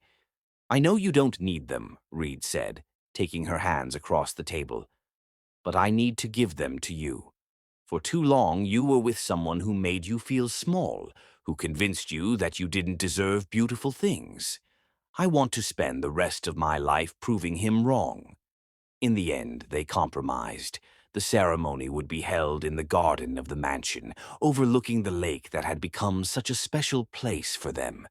It would be intimate, fewer than 50 guests, but it would be beautiful, elegant, a proper celebration of the love they'd fought so hard to protect.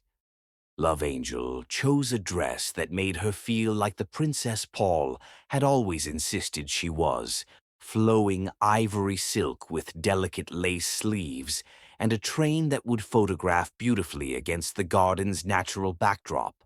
Her grandmother's pearl necklace, carefully preserved through all the chaos of her life, would serve as her something old, while Reed's mother's angel wing necklace would be her something borrowed. The guest list was a reflection of the family they'd built from love rather than blood.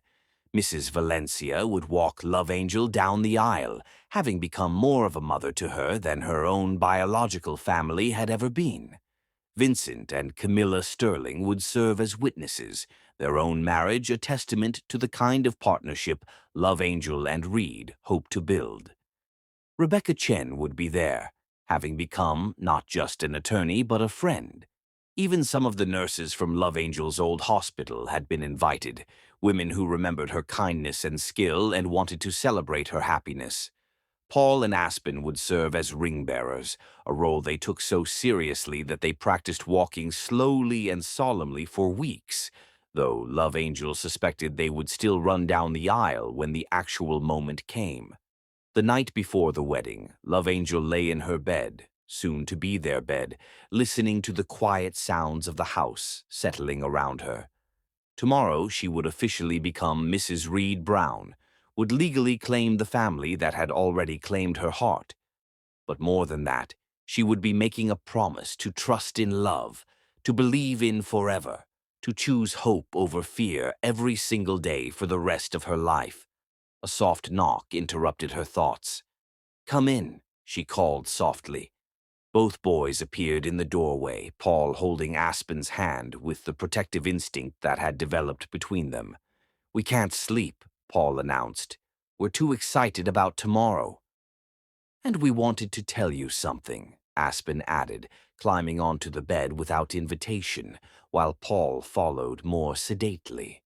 Love Angel made room for both boys, pulling them close as they settled on either side of her. "What did you want to tell me?" "We talked about it," Paul said seriously, "and we decided that after tomorrow we're not going to call you Miss Love Angel anymore." "Oh? What are you going to call me?" "Mom," both boys said simultaneously, and Love Angel felt her heart overflow with a joy so complete it was almost painful. "Are you sure?" she asked, thinking of Isabella, of the mother Paul had lost and still remembered with such love. Paul seemed to understand her concern. "Mommy, Isabella will always be my first mom," he said with the wisdom of a child who had learned to hold multiple truths. "But you're going to be my forever mom. Is that okay?" "That's more than okay," Love Angel whispered, holding them both tight. "That's the most beautiful thing anyone has ever said to me." The morning dawned clear and bright, Seattle's famous rain holding off, as if the city itself was celebrating their union. Love Angel woke to find fresh flowers on her bedside table, white roses and baby's breath, and a note from Red. "Today we begin forever. I love you beyond words." The hours passed in a blur of preparation, with Mrs. Valencia orchestrating the chaos like a general commanding troops. Hair and makeup were done by professionals Red had hired, but the real transformation came from the joy radiating from Love Angel's face. She had never felt more beautiful, more cherished, more ready to step into the future she'd once thought was impossible. When it was time, she stood at the garden entrance, her hand on Mrs. Valencia's arm, watching the guests rise to their feet. The altar Red had designed was breathtaking, an arch of white roses and greenery framing the lake beyond, with chairs arranged in intimate rows that allowed everyone to feel part of the ceremony. But Love Angel only had eyes for Red, standing at the altar in his black tuxedo with Paul and Aspen beside him, all three of them watching her approach with expressions of such love and joy that she had to blink back tears of happiness. The ceremony itself was perfect in its simplicity. They exchanged vows they had written themselves, promises to heal each other's wounds, protect each other's hearts, and create new dreams together. Red promised to love her in storms and sunshine, in struggles and triumphs, while Love Angel vowed to be his peace, his passion, and his partner in all things. When the officiant pronounced them husband and wife, when Reed lifted her veil and kissed her with such tenderness that the small crowd erupted in cheers, Love Angel knew that every moment of pain in her past had been worth enduring for this perfect happiness. The reception was intimate and joyful, filled with toasts that celebrated not just their love, but the family they'd created from broken pieces. As they danced their first dance as husband and wife to At Last, the same song they'd danced to at the gala where everything changed, Love Angel felt like she was living inside a dream that was somehow even better than anything she could have imagined. Later, as they stood on the terrace watching their guests mingle and their sons play with other children in the garden, Red pulled her close. "No regrets?" he asked, though his tone suggested he already knew the answer. "Only one," Love Angel said, and saw concern flicker in his eyes until she smiled. "I regret that it took a storm to bring us together. Think of all the time we could have had." Red laughed, spinning her around as her dress flowed out around them like ivory clouds. "Then we'll just have to make sure the rest of our lives make up for it." As the sun set over the lake, painting the sky in shades of gold and pink that seemed created specifically for their wedding day, Love Angel knew that they would do exactly that. They would build a life together that honored both their scars and their healing, that celebrated the children who had brought them together, and the love that would see them through whatever storms lay ahead. The rain that had nearly destroyed her had delivered her greatest blessing. Now, dancing with her husband while their children played nearby and the people who loved them celebrated their union, Love Angel finally understood the true meaning of her grandmother's prophecy. She had been sent to bring love to a broken world. She just hadn't realized that the broken world was her own. Chapter 10. Heaven on Earth, the Most Beautiful Love. 6 months after their wedding, Love Angel discovered she was pregnant. When she told Red, he lifted her up and spun her around, both crying with joy. "Our love is creating new life," he whispered, his hands on her still flat belly. They had already begun planning the farm. Angel Wings Free Clinic during their engagement, and now with the pregnancy, they decided to accelerate the timeline. Love Angel worked there part-time while pregnant, glowing with purpose and Reed's love. Chalm. First tear-jerking scene, the midnight moment. At 8 months pregnant, Love Angel woke at 2 a.m. with severe back pain. Red immediately got up, ran a warm bath, and massaged her back with gentle hands. "My beautiful angel, you're carrying our miracle," he whispered, tears glistening as he felt the baby kick. "When I was little, and my mama, Mary Brown, worked night shifts at the factory, she'd come home bone-tired and still care for me.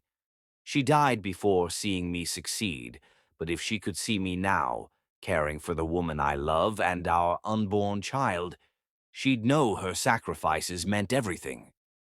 Love Angel wept because this millionaire chose to personally tend to her when love was his only priority. "Your mother raised an extraordinary man," she whispered. "Our baby is blessed beyond measure." Red's hands stilled as emotion overwhelmed him. "My mama worked 3 jobs, waitressing, factory shifts, cleaning offices, just so I could have books and dreams of something bigger than our trailer. She never saw me build this company, never met Paul, never knew her sacrifices would lead to this moment, holding the woman who saved my soul while our child grows inside her." Second tear-jerking scene, the clinic's opening. On opening day, Love Angel saw a bruised little girl who reminded her of herself. She broke down in the supply closet, and Red found her sobbing about her childhood. 17 foster homes, cruelty, never feeling worthy of love. "I see myself in these broken children," she cried. "The way they flinch, apologize for existing, don't believe anyone could love them just because they breathe." Red cradled her face, his own tears falling. "And that's exactly why you're their guardian angel. You survived hell to become their beacon of hope." He showed her his childhood photo, a skinny boy in threadbare clothes before a rusted trailer. "We both rose from nothing, baby. My mama and I survived on food stamps. Kids called me trailer trash, but look at us now." He gestured around the beautiful clinic. "Our pain had divine purpose. It led us to each other and to this sacred calling." Third tear-jerking scene, the perfect family moment. When Love Angel went into labor, Reed never left her side through 18 grueling hours. When their daughter, Gracian, was born with Love Angel's golden eyes and Reed's auburn hair, both parents wept with overwhelming joy. The most beautiful moment came that night, Reed changing Grace's first diaper while Love Angel watched, glowing. Paul and Aspen peeked around the doorway, mesmerized. "You know, little princess," Red whispered to newborn Grace, "your mama was crying in the rain when I found her, but she wasn't broken. She was just waiting for us to find each other." Grace wrapped tiny fingers around his thumb as his tears fell. "Your daddy loves your mama more than all his wealth, more than anything in this world. Because she taught him that true riches isn't what you have in your bank account, it's what you have in your heart." His voice broke. "My own mama never got to hold a grandchild, never saw me become a father. But I know she's watching from heaven, smiling because her little boy learned to love the way she taught him." Love Angel realized this was pure love, a man willing to wake at 3 a.m. to change diapers because he wanted to, not because he had to. A man who honored his poor mother's memory by being the father and husband she dreamed he could become. The most beautiful, satisfying ending. 6 months later, on the anniversary of the night they met, Red took Love Angel back to that same park bench. Now she held baby Grace while Paul and Aspen played nearby, their perfect blended family. "Do you remember what you were thinking that night?" Red asked. Love Angel smiled, kissing Grace's forehead. "I was thinking my life was over. I had lost everything." Red took her free hand, wedding ring sparkling. "And I was thinking about driving home to an empty house, going through the motions of living without really being alive." Paul ran over, face flushed with happiness. "Dad, tell the story about how you saved Mom in the rain." Red laughed, pulling Paul close while Aspen joined them. "Actually, son, your mom saved me.